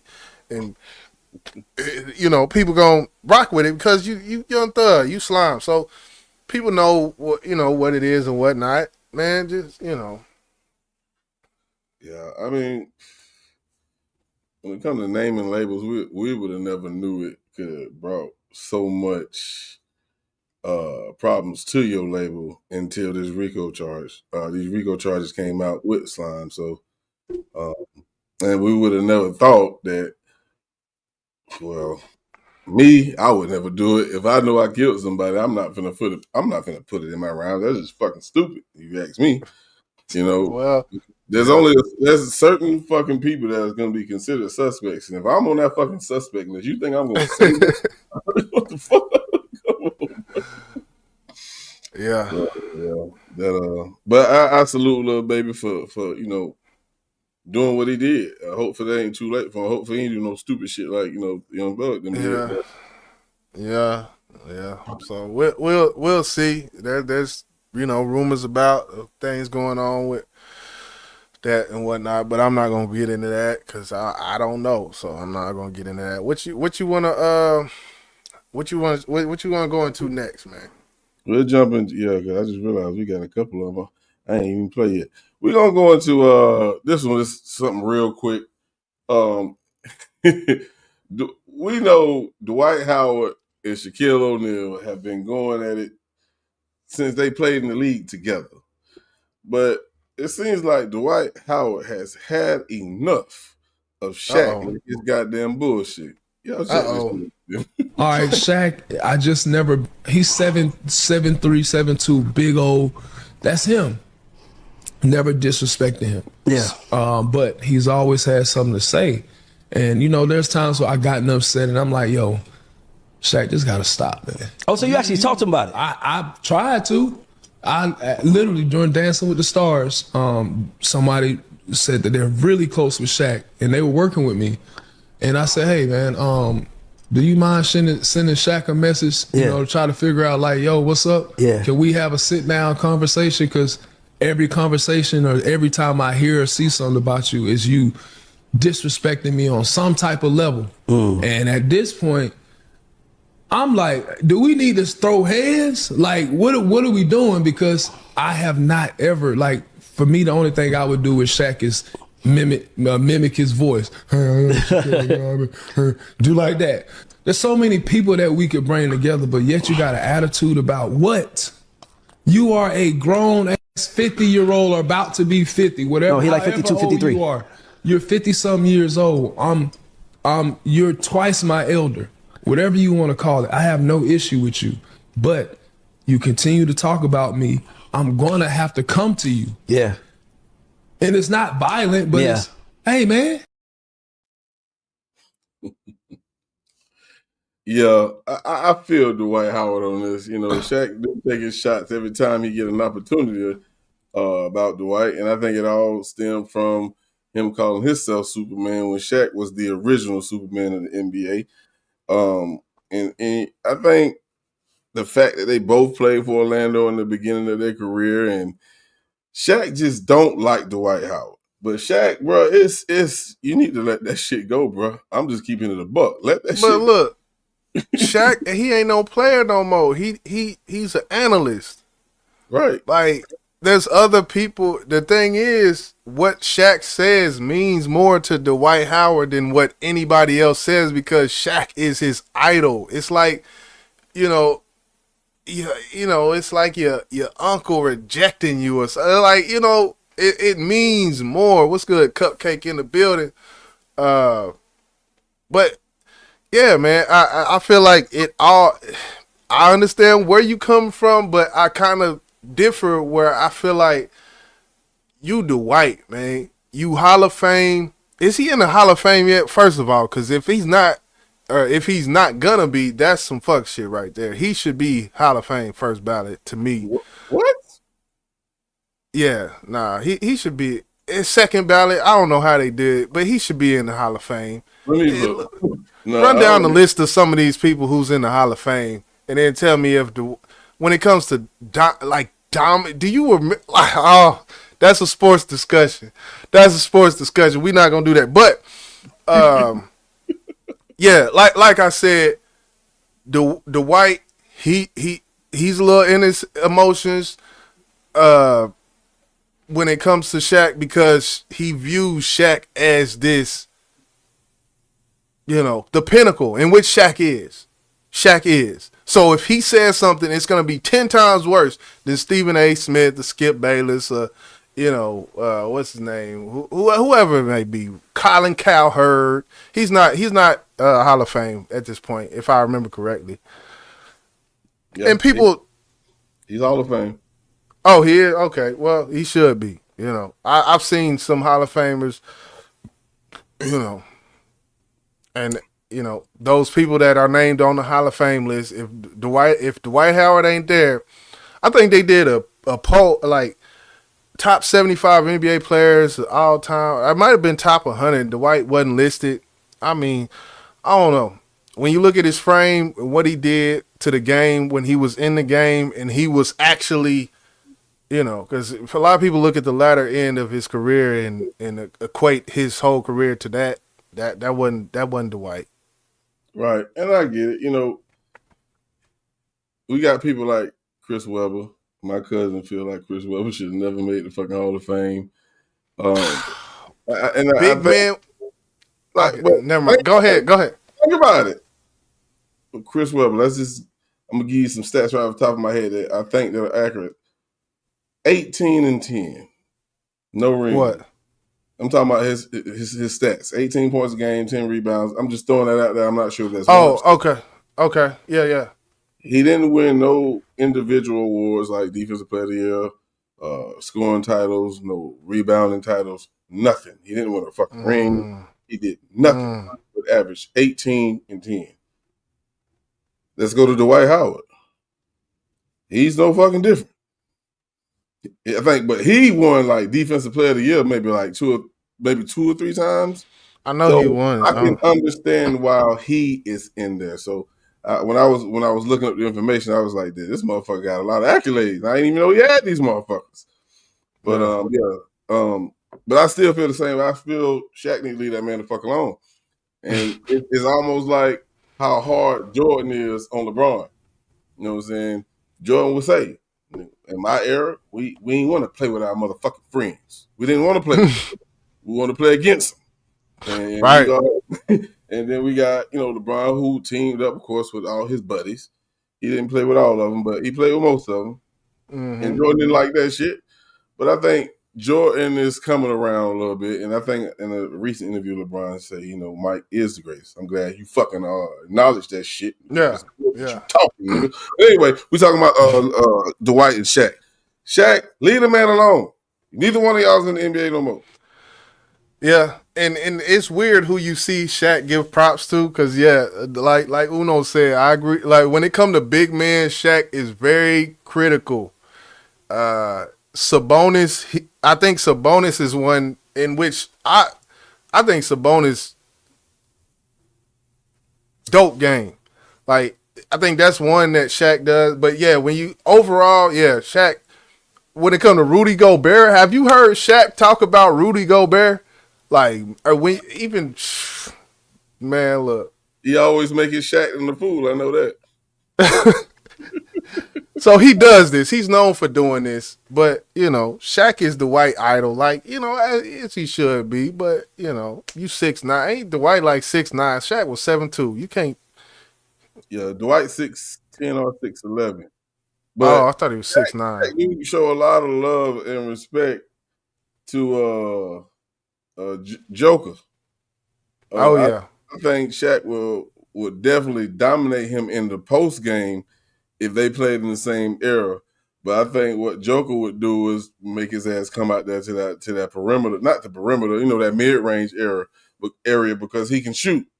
But right. It comes to getting rebounds and playing physical in the paint, man, he'll tear Joker ass up, bro. Look. Man, that boy Joker, man, hey, I ain't got nothing bad to say about him. When it comes to efficiency, productivity, he one of them ones. My fault. Yeah, Jamel McGee too. Yeah. That was the top he got,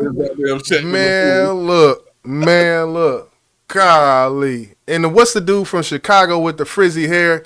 He went in on I think he was the light-skinned dude from Chicago. Noah. Who? Noah. Yes. Golly. He had a field day on that boy, but yeah. Yeah, is it Joakim Noah? I think that's his name. Joakim Noah. Yep, that's his name. Yeah. But we just wanted to show that, man, and then I think I had one more, and then we can go ahead and get into the meat and potatoes. Because I hate these videos and don't even fucking use them. Right. Use that shit, nigga. Use this motherfucking shit, nigga. All right, so of course we know it seems like every time somebody hit the news on some bullshit, their name it keeps getting called out. So we got Diddy, we got Jayz, and once that name jumps out there on some bullshit, everybody got something to say. Now, this artist right here, his name is Mark Curry. He is a bad boy artist. Why in the fuck is he talking about Jay-Z? I have no idea. But let's check this out, man, and see what is Mark Curry issue with Jay-Z. Jay-Z knows my name, Mark Curry. I ain't never talked. He ain't never picked the phone and say, "Hey, Mark, man, I understand you going through some things. You know, as part of the industry fellow, somebody who been there with you all the time. What can we do to possibly make sure that you straight?" You don't think they do? They don't do that. These niggas is crazy. They crazy. That's why they going through what they going through. Because you know why? You do not do God's children like that. Of course they are fake. Of course they are. Only way Diddy can come over this is give us more moguls, and honestly, no matter how that happened to Jay once Puff went in. I don't talk about them much, man, but I will tell you this.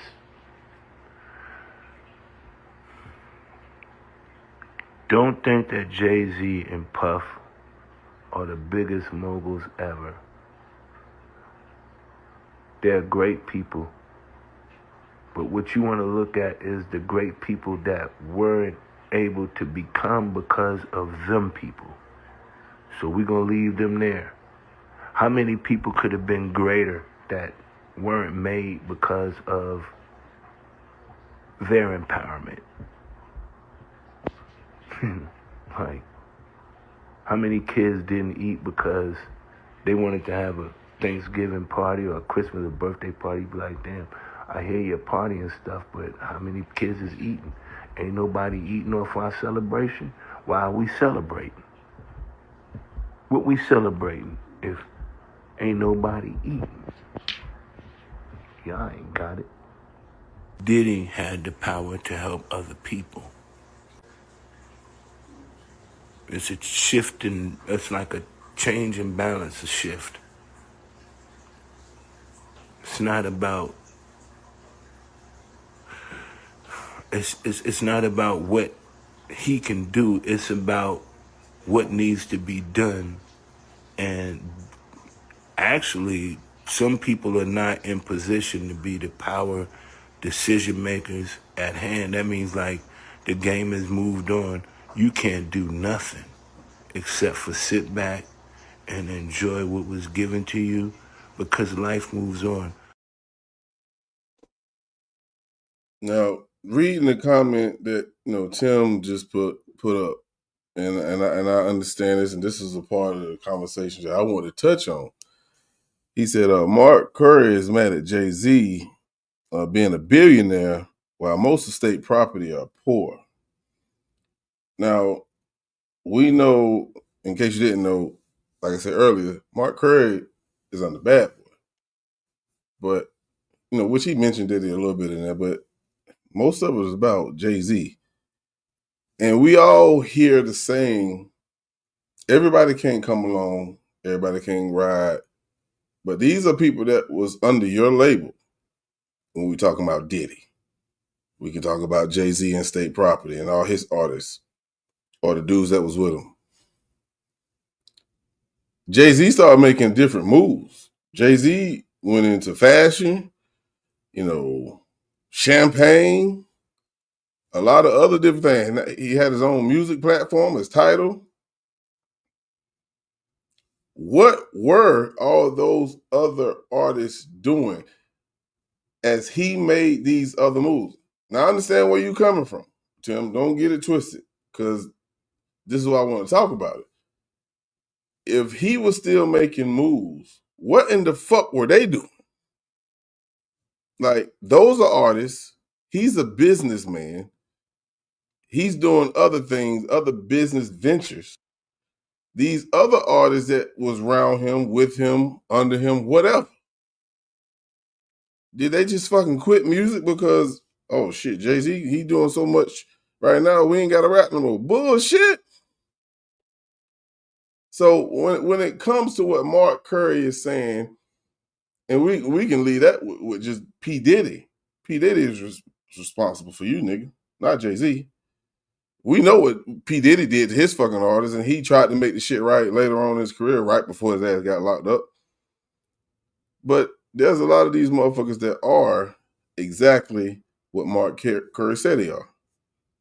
They don't do right by people, man. What's your thoughts, bro? I don't know. I guess I don't know enough. I wish I knew more about who he is, because I just heard his name, like, so I kind of wish I knew more about him from, to give that perspective as to why he would have it.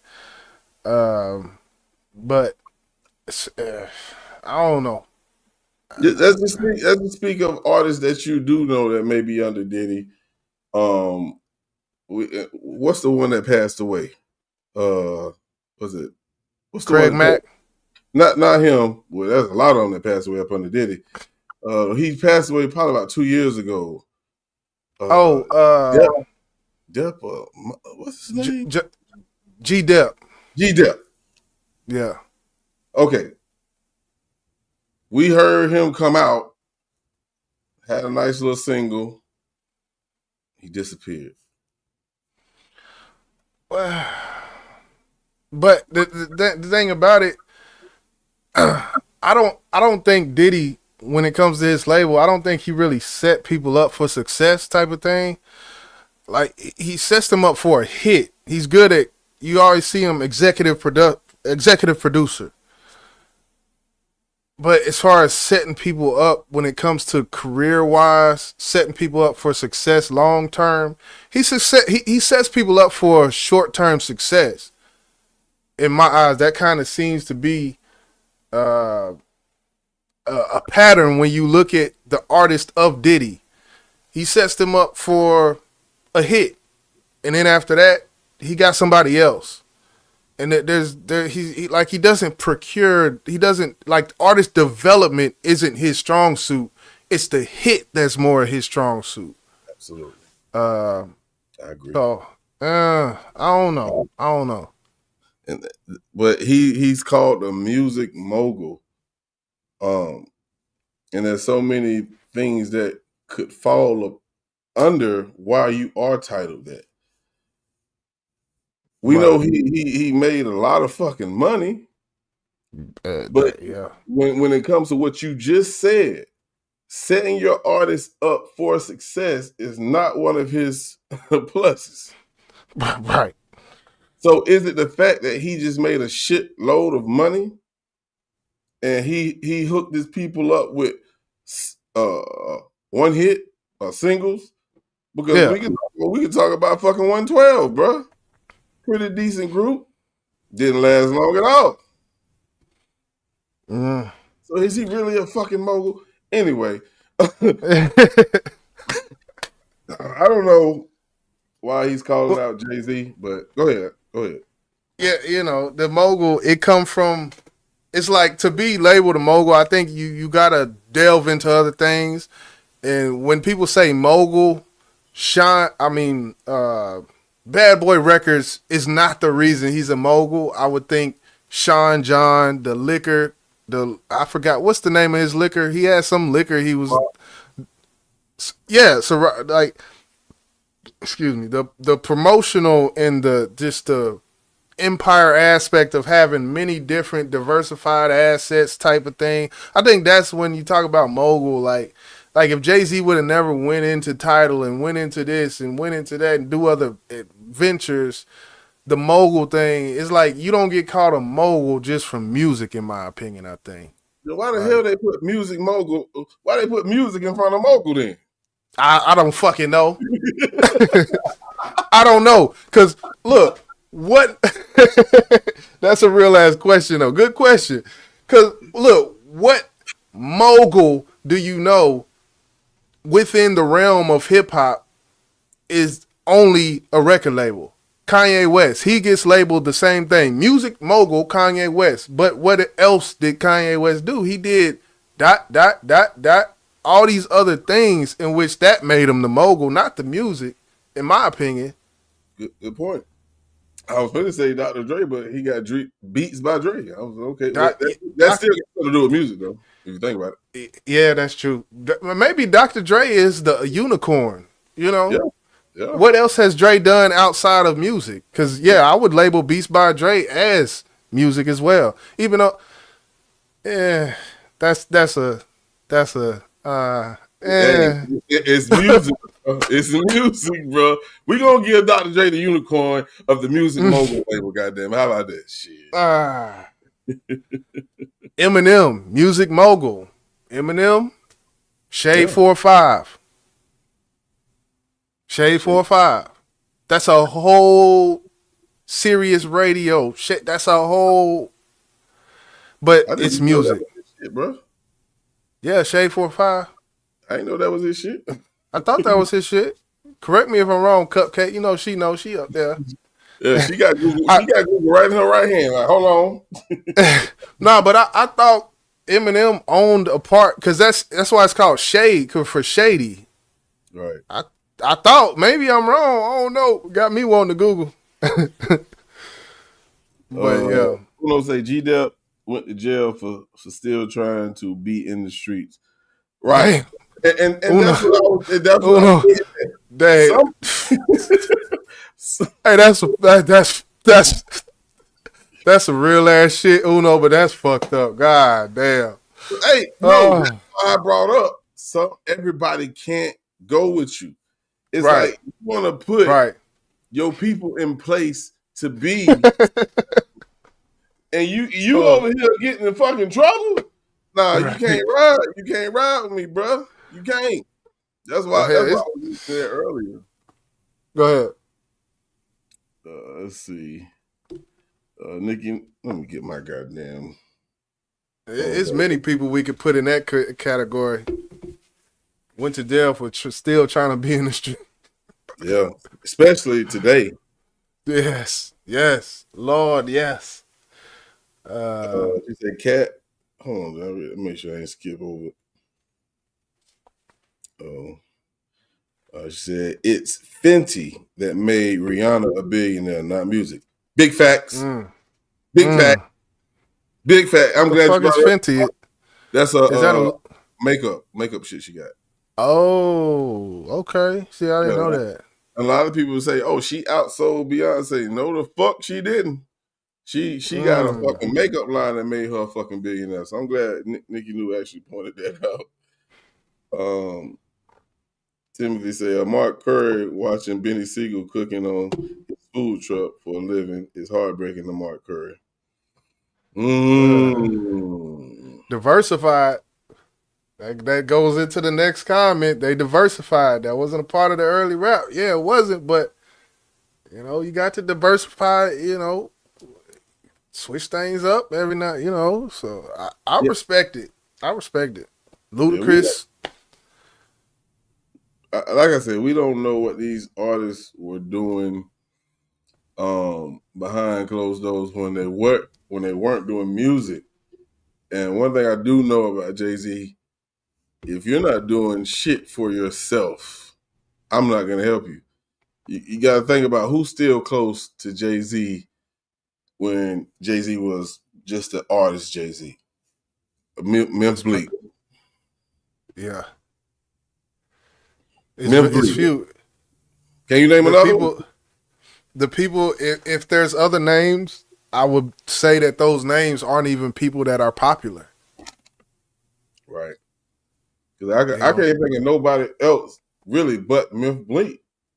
Right. You know what I'm saying? I can't think of nobody else that I know Jay-Z is still cool with and they still have a friendship. And Memphis Bleak ain't putting out no goddamn music either. So it's like, yeah, he'll throw something out every now and again. He'll throw a video up, but nah. Timothy Taylor say child support and buying too many cars and homes hurt most black artists, and that goes back to the topic at hand, Diddy, because I feel like all of his artists, for the most part, they were given a chain, they were given some influx of monetary gains for the time that he needed them to do what, to dance, sing whatever he needed out of them, and then after that, hey. If we think about it, especially when it comes to Diddy, there's two artists that you will always remember that was under Diddy. Biggie. And Mary J. Blige. That's it. Well, I guess Lil' Kim.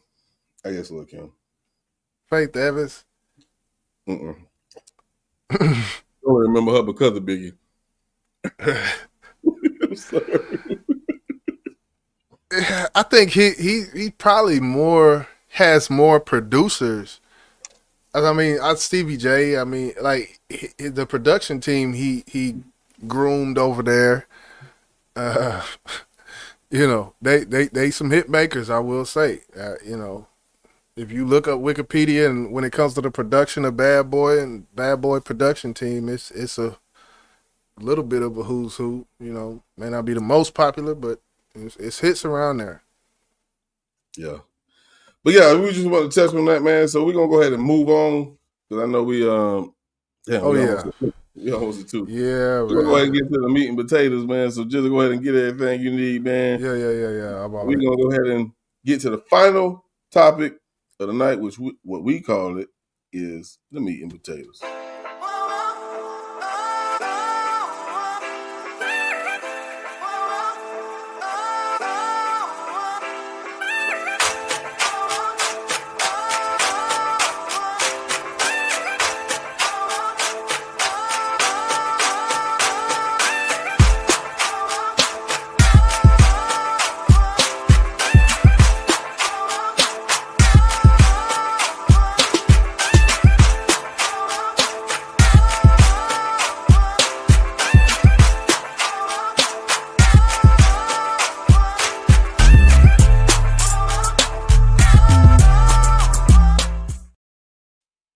Yeah.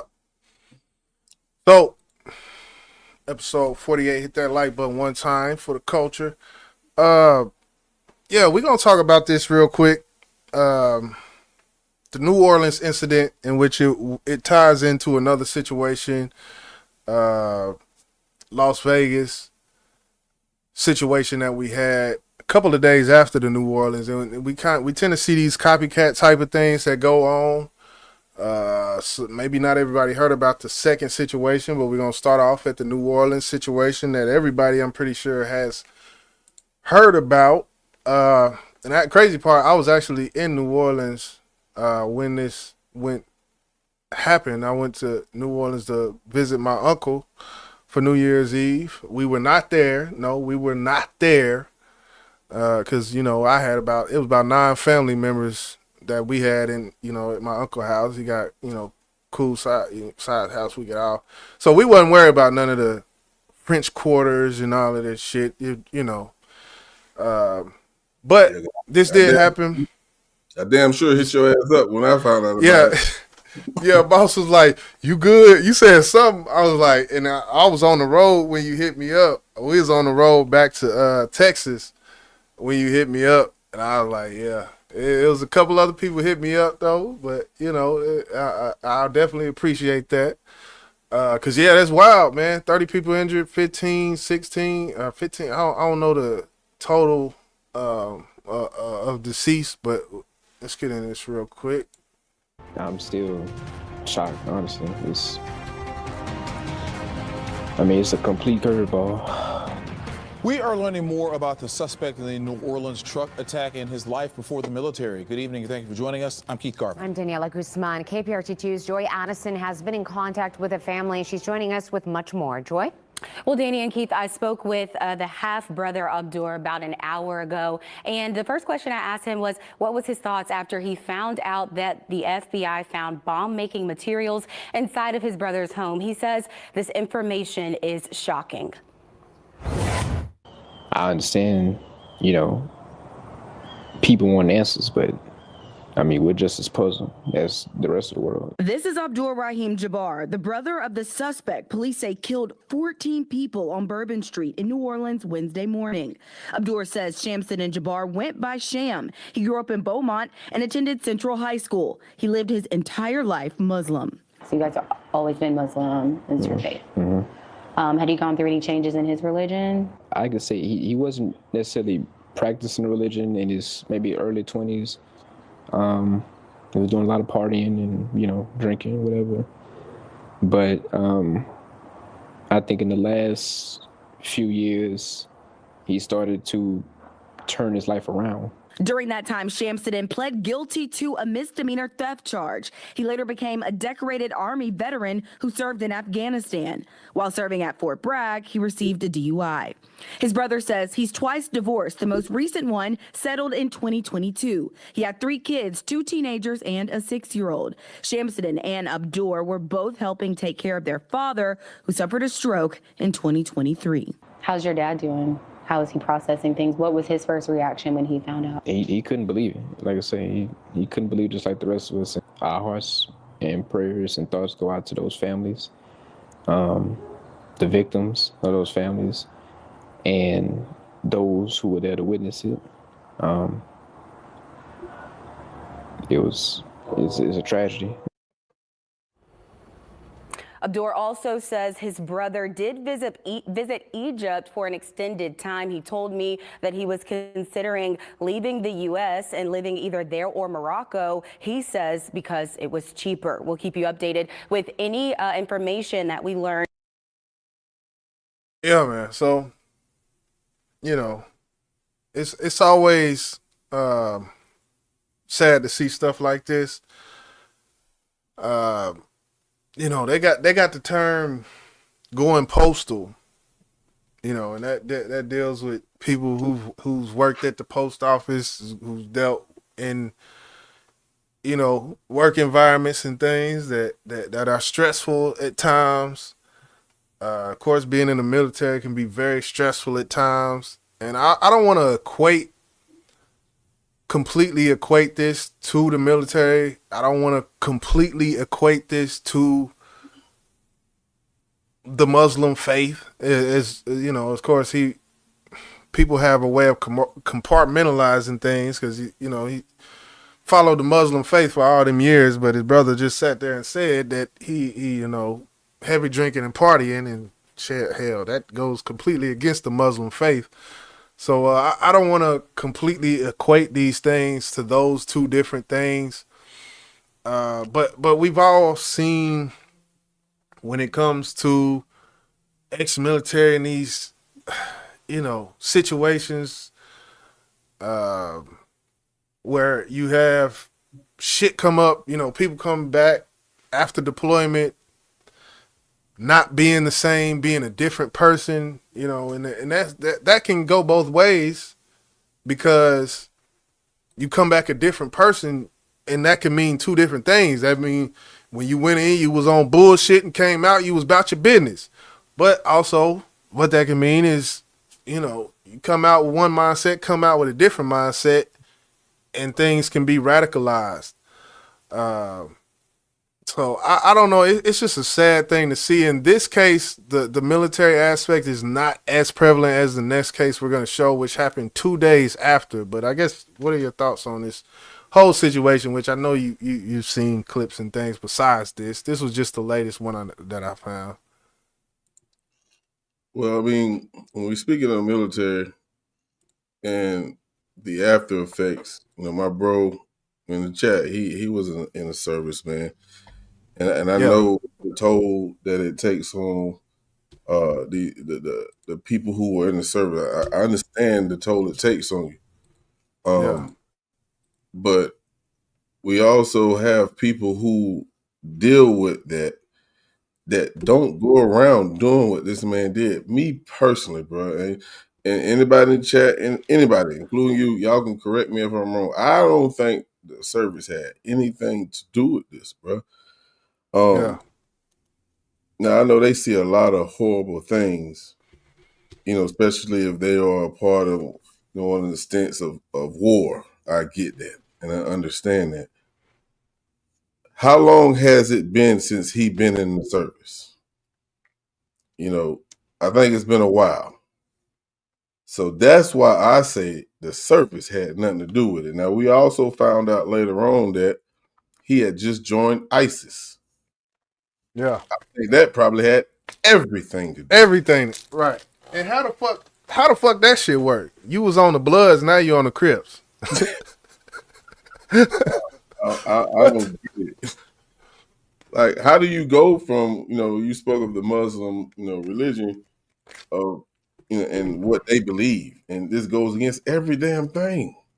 But see, and as much as I guess the analogy I would give is like a female who got done so wrong, DA, SA, and all of this, and then they turn out to be, they just go like, you know what, I like women better, type of thing. Do you think that may have been it, or had something to do with it? Like he's seen something during his stint, and that it may, I don't know. This is all speculative. He was going to listen. He said, I can't remember how it was actually worded, but I don't want my family to think that I purposely spared their life, because he was going to kill them too, bro. Like, yeah, so he was just. I don't get what the fuck will happen in the service that will make you want to come back and kill your own goddamn family, bro. Even though he didn't, that was in his mental state. I think, like I said, ISIS caused right. this. I agree, and I think that you hit the nail on the head when you do say that.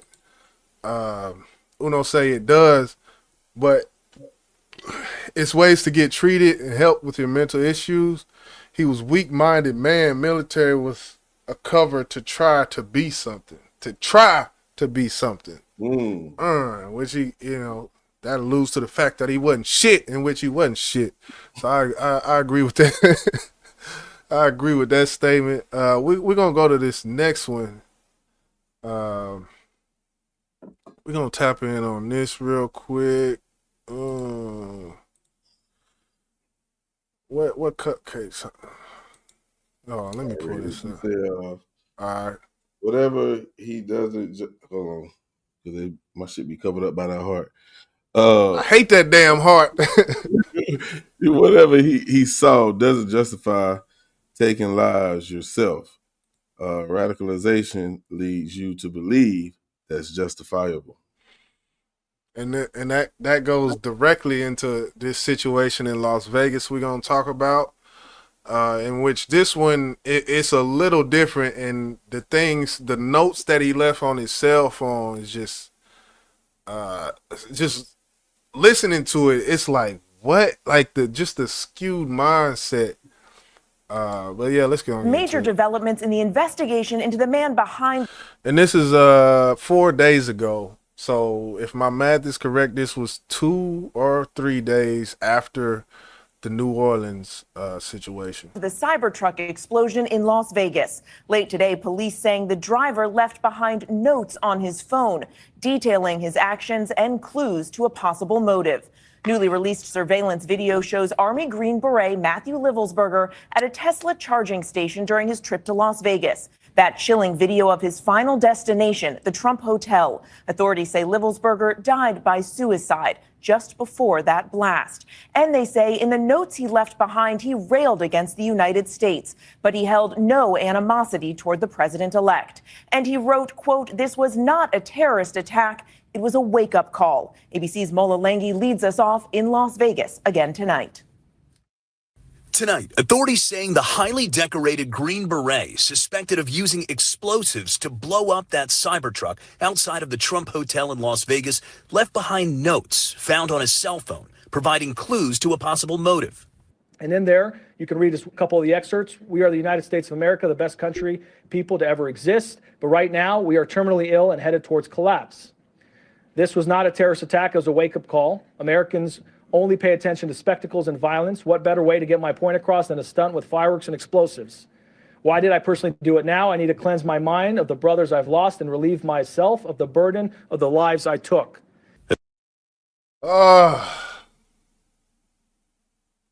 Why did I personally do it now? I needed to cleanse my mind of the brothers I've lost and to relieve myself of the burden of the lives I took. So this is like that's a mindset thing. Like, you're going to relieve yourself of the burden of lives you took by trying to take other lives. Yeah. What? That's weird. One thing that I do want to say, and you know, I haven't been in the service. I do know people who has been there, but when you go into the service, one of the expectations I think anyone should have is I may go to war. I may have to go defend this country. I may see some of my brothers get killed in combat. I could even lose my own goddamn life. So I don't understand his logic in this. When he said, you know, he's dealing with, you know, loss of brothers and the people that he killed. If you're defending the country, you got to kill people.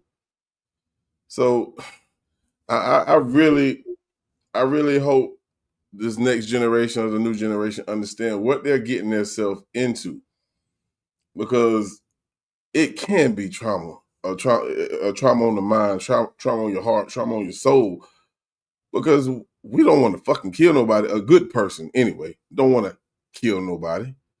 We don't want to have to live in a situation where we watching our loved ones, our partners, our homies, our homegirls get killed in war. That's not fucking natural, bruh. It's not. So I think a lot of people who go to the service because of financial reasons need to understand what you're really going and what you really could be facing by going into service. And I salute every person who go out and defend this country, because you got more balls than me. I'm gonna be honest with you. Facts. I've never been, you know, my daddy told me, he said he did his 4 years, he got out, he seen some things, he told me never to do it. But that doesn't take away from my respect for people that do it. And I do greatly appreciate everybody that does do it. Special Forces, Green Beret, like, yeah, he didn't sound, the way they explained him, he didn't sound like the run of the mill. Uno say that was a warrior who lost his mind in the field. D-Love say she lost somebody close to her. She said pride is what kept him from getting help. Yeah, I can see it. I can see a terrorist attack versus wake-up call is ridiculous semantics. Yes, it doesn't even compute to me. It doesn't even compute. Uno say he killed himself and didn't hurt nobody on the ground in an explosion. That's true, but was that his intention? Yeah, I you know, I don't know. I'm asking because I don't know. To park in a Tesla. What I don't know. This whole. Go ahead. I'm fine. Go ahead. This whole situation is like he killed himself. Yeah, it didn't hurt anybody. How different could it have ended though? Like you're in a public, like, you know. I get it though. I get it. And luckily nobody was. Luckily there wasn't a stroller getting rolled past behind him. Luckily there wasn't. And if he set it up like that and did it like that on purpose, you know, who knows? That's the only thing I didn't know, and I'm not very versed with this particular situation, like I am with, you know, the New Orleans one. But he was the only one died, correct, in this situation. Did he plan on taking other lives with him? It just so happened it didn't happen. I would say it wasn't to. Yeah, it wasn't that. I don't think that was the motive. From what the note said, that wasn't the motive to, you know, take out other people. So why he didn't do himself at home? That's the whole thing, because an explosion is an explosion, and somebody. I don't know, man. I swear, I'm not trying to be funny. It's like, if his intentions was not to hurt anybody else, and I don't want nobody to go fucking kill themselves, but if you were gonna follow through with this regardless, why not do this in the privacy of your own home? I don't understand because was it the fact that he used an explosion? I don't get that shit, bro. Yeah, it's weird. It's weird to me because yeah, you're right. Why would it be? Why would it have to be a public? But the whole thing was he wanted the spectacle. So the explosion and all of that, I'm assuming that's the spectacle. And I agree with you, Uno. When you say Green Beret, he could have. Yeah, he has the skill set imprinted on his brain to be able to do that. Exactly what you said would go there and just air everything out. Yeah. Okay. So okay. Yeah. I see. So I can definitely see that point of view. I can definitely see that. The door and hope the best. Okay, I get what you're saying, bro. Yeah, it makes sense now when you put it that way. Yeah. Man.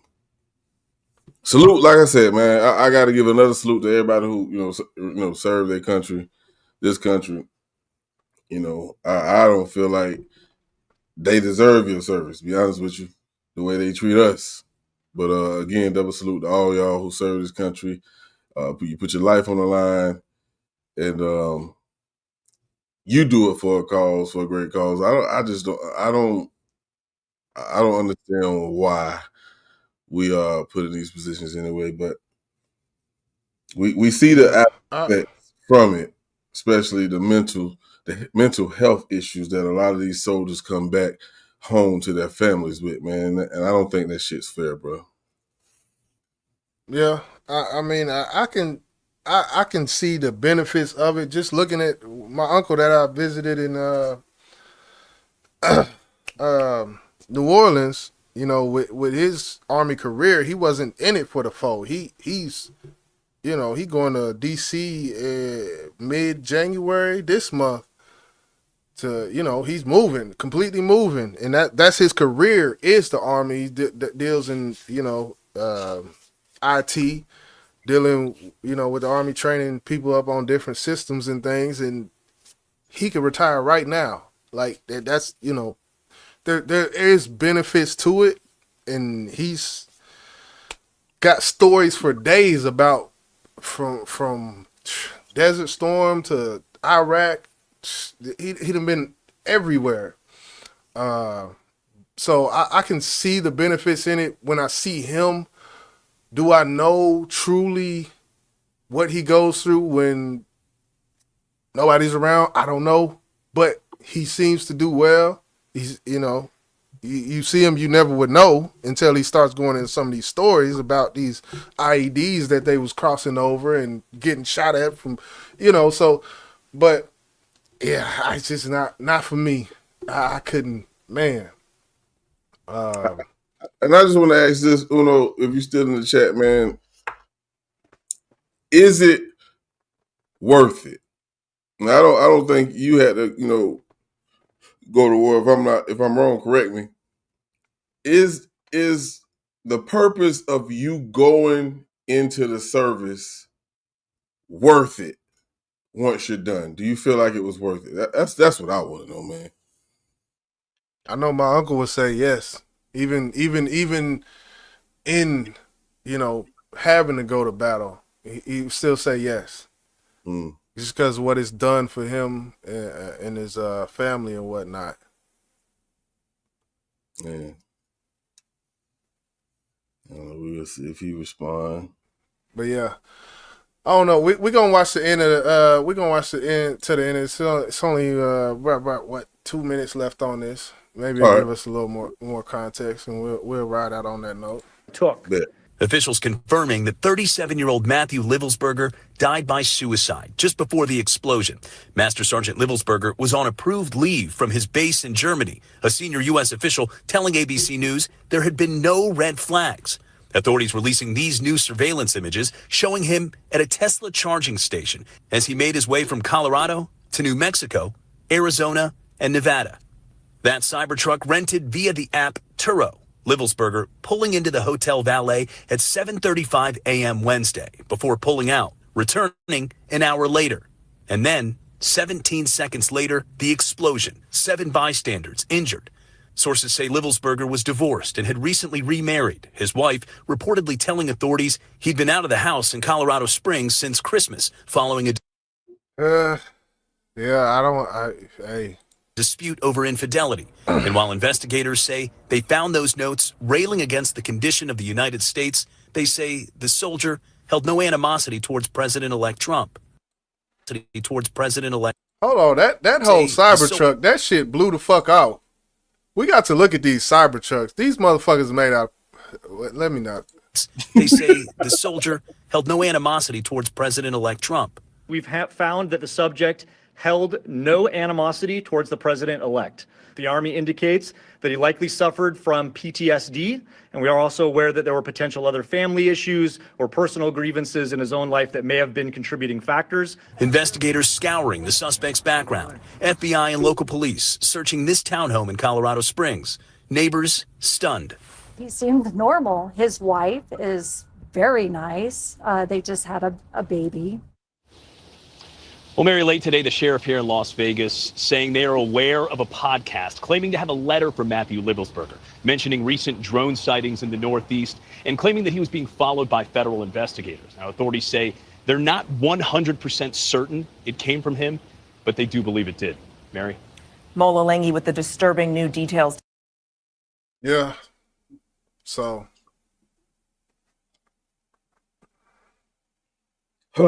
The wife, you know, these exigent circumstances, you know, infidelity. We heard it all when it comes to that man's personal life and whatnot and what was going on at the time that he did do this. Maybe that was the boiling point. I don't know. I would like to know.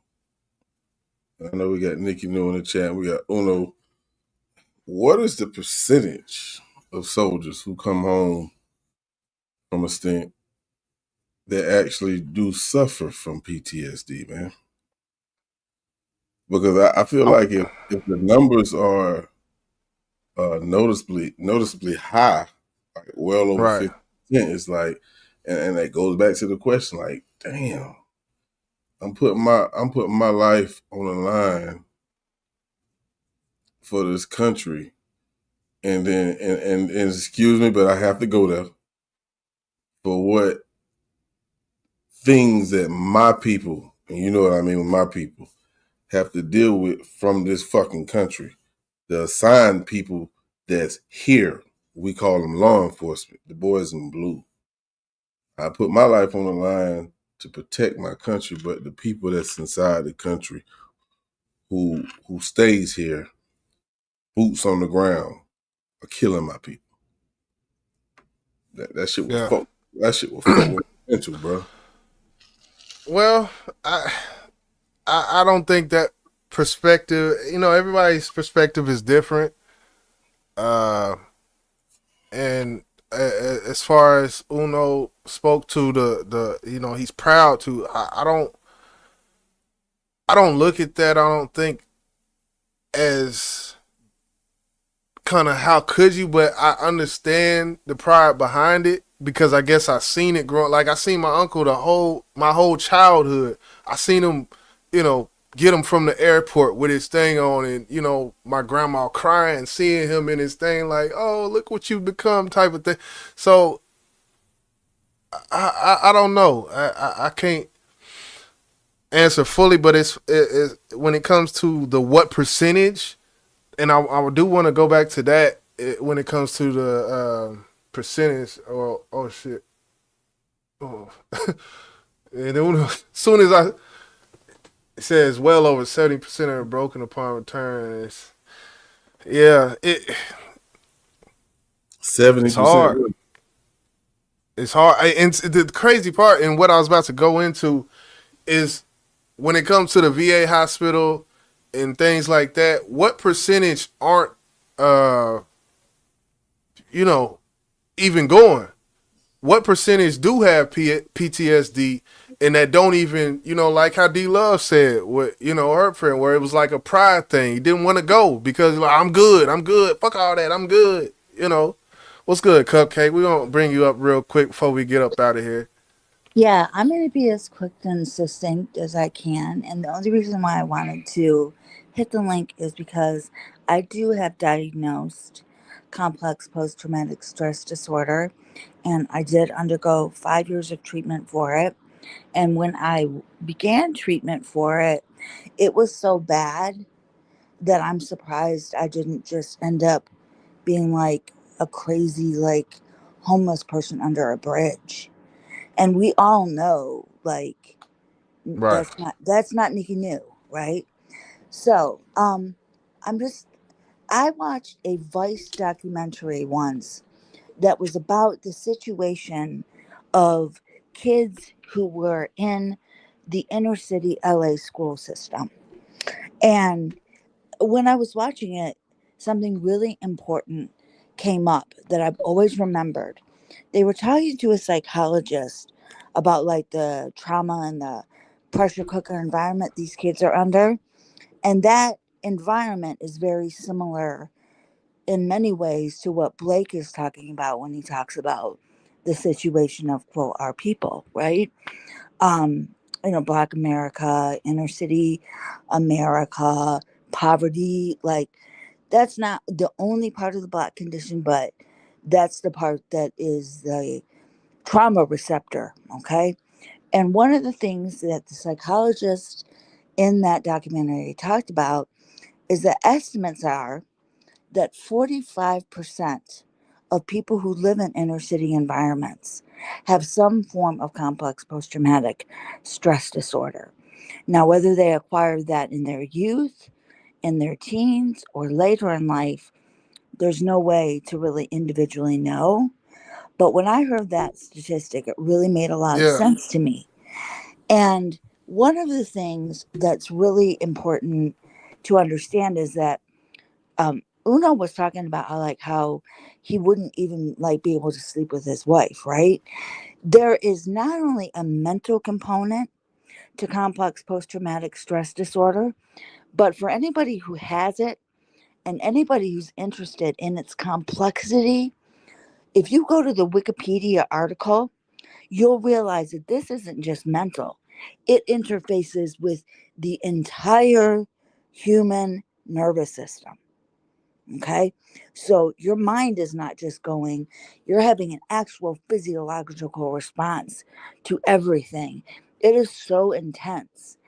And what we're seeing in our world right now is we live in a world that is ravaged with post traumatic stress disorder. Not just our own country, the world is ravaged with it, literally. And so we have situations here where we have people who are in command of our country, whether it's the military or whether it's the police. And these men and women are in a situation where they can't actually reach out to even get the treatment that they need because it affects their ability to be seen as a viable participant in a job. We have a situation where cops do not go and get treatment for what they're seeing unless Right. they're told by their department. So, and I've watched people who have become cops have full blown PTSD within 2 years. Full Yeah, blown. and that's I can see that easily with dealing with some of the body cams we've seen. I could definitely see police, law enforcement officers having PTSD Right. And through so one of the their. things that like I witnessed from my perspective, and I'll wrap this up in just a minute, is that we are seeing people with PTSD policing communities that are ravaged with PTSD. Imagine that. That's The what's going irony. on in our world. Okay. That's crazy. And right. And you see, one of the things, there's so many things that I'm fortunate for in my life. But when I was diagnosed with PTSD and had to go on treatment, fortunately for me, at the time, I lived in Flint, Michigan. And because of that, the social service network up here is really well coordinated. It's all linked together in a real proper way. because it's a small area, but they've had so many systemic issues up here. And so it's all coordinated.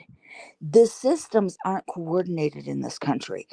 I say all the time, me living in Flint saved my life because this place is coordinated and synced up properly for people to get the treatments that they need and the services, right? So when we have like a school shooting and we say, how do we solve this? You can't solve this without proper systems. You can't solve these issues without men and women who have been affected in the military being told by the highest level of command, seek treatment, it won't affect you. We can't stop police violence. We can't make a dent in it at all unless we can accept the fact that it is a job ravaged with trauma, affecting traumatized survivors. We got to accept reality as it is. There's no simple answer for anything. But if you don't get treatment for complex post-traumatic stress disorder, the only thing that can happen is that your life collapses. So what you're saying is, even while on the job, you can be suffering this? Oh God, yes. Absolutely. Oh, shit. And you know, the other thing too is people who work in the social services sector, people who work for child protective services, psychologists pick this up. I mean, it's not hard to pick up a case of it. To what degree you'll have it, who really knows, right? But this is the thing, it's everywhere. It's everywhere. I'm glad you brought that up, Nikki, because you just opened up my mind to some things that we've been watching that could be a part of what you just told us. And I had no idea that you could be suffering from something with the term or the word post, which means after. And there's no after this. I mean, and this might be the last thing I'll see. When I look at the entire drill scene, I see one of the highest expressions of complex post-traumatic stress disorder that exists on the planet. Period. And I just want to say how much I love everybody, and how important it is just to have all of you in my life, and having you all in my life for as long as you have has been part of what has healed me. And I love everybody. It's all love, baby. That's what's Yeah. up. That's We what's love up. you too. Yeah. Definitely appreciate your support. Definitely appreciate everything you bring, everything you give, the vibration, the energy, all of that, you know. Well, So, I learned from y'all too. So yeah. All right. yeah. Have a good night. Okay. Thank you, Nikki. All right, then. Yeah. All right, then. Yeah, man. So yeah, we gonna go ahead and get up out of here, man. This thing been a marathon. I ain't think it's gonna do all that, but hey, you know, we ain't been up here for a little bit, so let's have some things to talk about as usual. Definitely hit that like button one time for the BBP episode 48, 2 from 50. We have to do something special. Oh, we gotta figure out what we're gonna do on 50, man. We got 2 weeks to figure out what we're gonna do on 50, man. I feel like we should do something. Maybe bring the In the Lab back. Just come up, play music, and say fuck with them copyrights. Say let's see what we can play. Let's play every song we like under 200,000 views. No million views. You know they'll cut us off, but just play everything. Just play everything that got a lower amount of views. Just come up here and vibe with something. I don't know, man. Yeah, man. Yeah, we can do that. We'll figure it out. But yeah, we're gonna make 50 special, man. Yeah, because hey, BBP episode 50, man. We've been working, man. And we've been doing it for y'all, and well, I have anyway. Keep rocking with us, keep supporting us. We appreciate the love. Yeah, and if you wanna show support, man, hit that goddamn cash out, man. We don't hardly say that shit, but I'm gonna say it, goddamn. Right. That goddamn cash Say that out, shit. Say that shit. Yeah, Face man, card too. You that's another way to hit the cash app. Yeah, the same thing. Yeah, ain't nothing but the filthy $5. $5 fucking. Sit your $5 ass down before I make change. Change. But yeah, man, I appreciate, Nikki New, Uno, D-Love, with y'all interaction, man, and especially the information y'all share, because I was asking questions to y'all because I didn't fucking know. And Right. again, double salute to Yeah. especially who served the country. And, Oh, yeah. For your family, your uncle who served the country. And yeah, man, I couldn't do it. So y'all got more balls than boss, goddammit. So we gonna get up out of here. Any last words you got, bro? Nah, man. January 17th. That's the only last words I got. I don't got nothing else to say but January 17th. Legend. Boss man Blake coming with the solo. I said, what did I say? Legend. What did I run that shit back, man? I ain't say nah, man. Fuck all that. Legacy. I had the perfect introduction.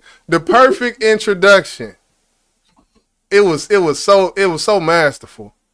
I had to anyway. Stop because it was gonna make this shit all watered down once you listen to it. Like, did I say the wrong fucking name again? And this is the nigga who got that mix and master the whole fucking project. And well, hey. But hey, I appreciate you though, bro. Oh yeah, nah, you got it. But hey, we gonna end the night, man, with, I guess we ain't no single because it's a mixtape, but the newest song that we actually dropped on Bank page, man.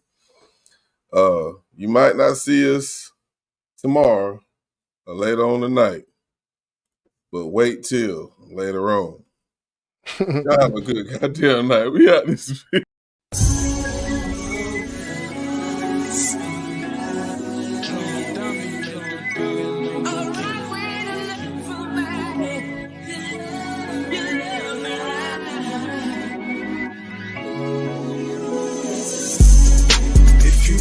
Now then wait till later on.